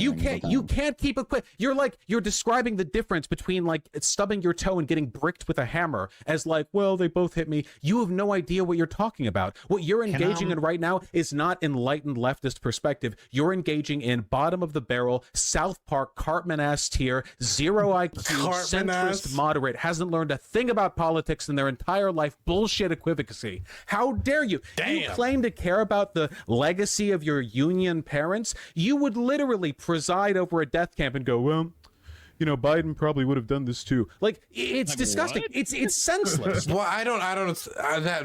That's such a weird. Come on. There's so many different angles that Vaush could have gone with there. It was a hell of a jump. I would have stuck to you presiding over a rejuvenation of labor organizing in the country. You're starting to see an NLRB that stands up for workers, and you're willing to preside over that and kind of shrug your shoulders and not vote to preserve it. That would be the point, not a Holocaust comparison. Because I would still say that mass death camp is still a long walk from what is Trump's still declared policy. Whatever. If you genuinely, I feel like he was on a roll there, and now he's just gonna be laughed at like he's ridiculous. believe that there is a Which is exactly what they're doing, yeah. comparison to be made. I beg you to educate yourself because there is none. It is not comparable. I think that there's an obvious comparison to be made, and I've brought up the reasons why over and over tonight, and you seem to get more and more frustrated every time I do, but I don't hear an answer to it. You keep saying things are getting so much better. I'm saying while things got better on one hand, they got far worse on another. And you seem to want to divorce that again. You seem to want to divorce your tactic from that problem. When the truth, Vaush, you don't need to divorce two things that were never married. The truth is, I don't have a hazy memory when it comes to what it was like to live under George W. Bush or Barack Obama. I'm not fucking 12. Hey, we got our daily casualty report for Ascent casualty report, mind you, from Andrew. From what he could identify today, man. It looks like 20% of today's Ukrainian losses are pickup trucks. Okay. But man, a lot of cars. There's like 4 cars, an SUV, 2 pickups, another loaf, very long loaf, van, SUV, loaf, truck. I'm reading all the... Man, look at how many civilian cars the Russians lost today.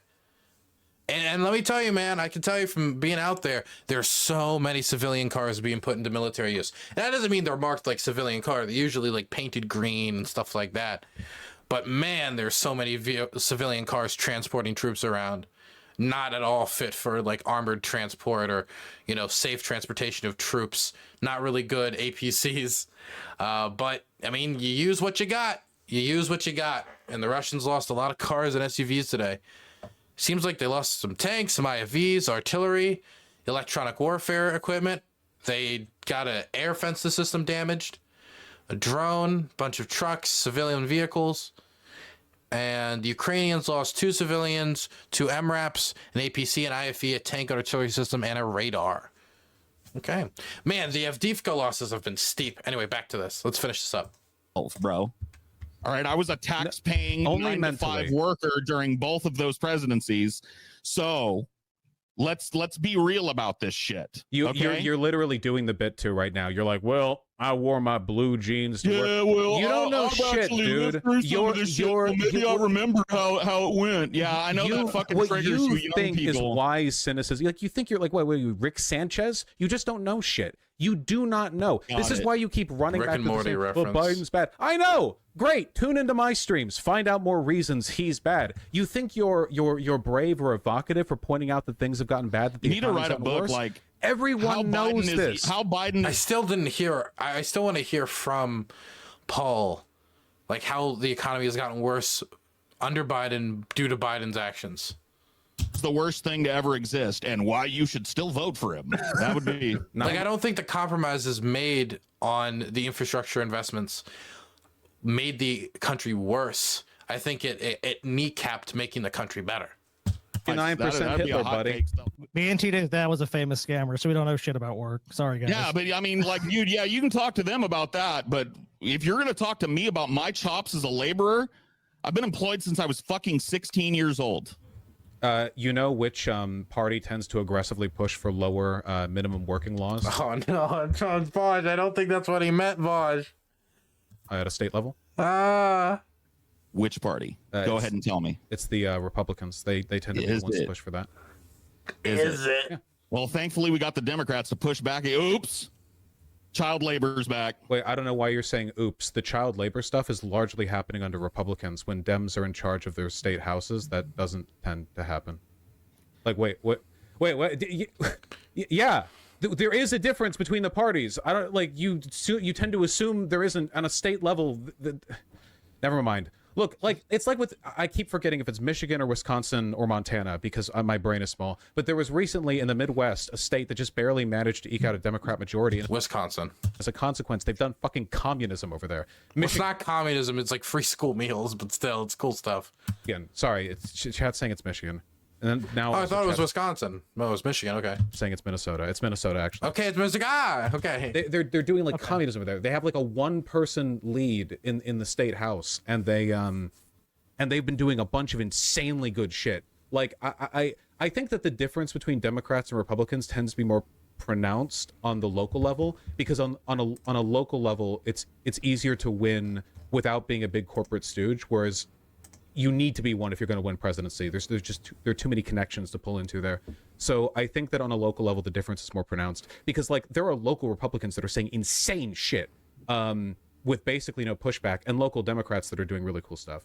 In this specific scenario, right now, things are more heated than they have been in the past, but the underlying tendency remains the same. You vote for the best possible candidate. If you want to change things, you have to change the systems. Changing systems is hard and takes time. The best way to do that is to leech existing power and institutions and soapboxes. We do that through the Dems. We see good outcomes. We have seen good outcomes. The math is on my side. The science on my side. History on my side. On your side, a childish indignation and unwillingness to participate in a flagrant man, he's sticking on the child thing posed to this country. Very leftist of you. Non-participation. So. Very leftist of you. And neither one of us is advocating that. Here's that old crazy straw man again. Yeah, you might want to wait till we're not on here. We'll let the historians decide. Yeah. This is definitely shit that I would reserve for the shit talk post show where we're not here to like call you on it over and over. Like that's not what we said. By the way, I would like to add to further the discussion. You're just a big old baby, Vaush, and I find it hard to explain to your monosyllabic child's mind the very idea of resisting your oppressors when the world is burning. I find it impossible to elucidate to your tiny little toddler of a mind. Resist the oppressors by stopping everything and then thinking really hard. And then we'll get a big, bright idea that will solve all of our issues. It'll be brilliant. It'll be glorious. What the broad scope and the based revolutionary nature. Yo, we should, everybody, I'm going to get together Destiny, Vaush, the Yankee Tanky, all of the modern day debates crowd, Loner Box, Bad Empanada, Hassan, and what's that guy? Sam Hyde. And we're gonna have an event called the Big Think, and we're gonna all come together and we're gonna think really hard, and then we're gonna think up a solution to electoralism that will make the left win. Of my position, Vaush. You appreciate how I didn't talk over you, so you can really how's focus that on every fucking syllable? feel, bitch?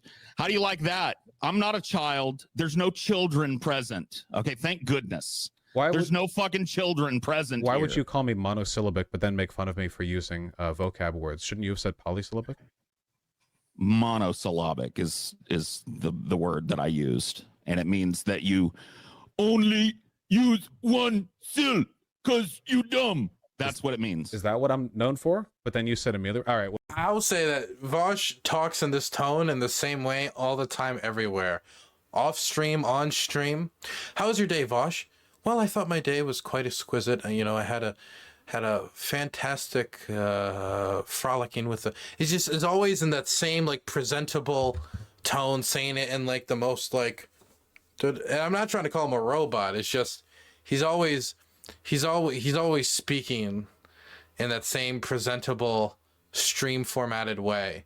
And I don't think that's like a stream thing. I just how he is always. He's very presentable. His diction is rigid. whatever. Yeah, I'm also whatever not known for bit you want to go for. I'm also not known for being a fucking uninformed child, despite what some of the people in your fucking chat and community might fucking parrot. Well, you've shirkins the otherwise tonight. Look, I don't know. I just don't want fascism to win. This is for this, I am castigated. I am like Christ on the cross. They nail me to the cross because I believe that the fascists should not win the presidential election.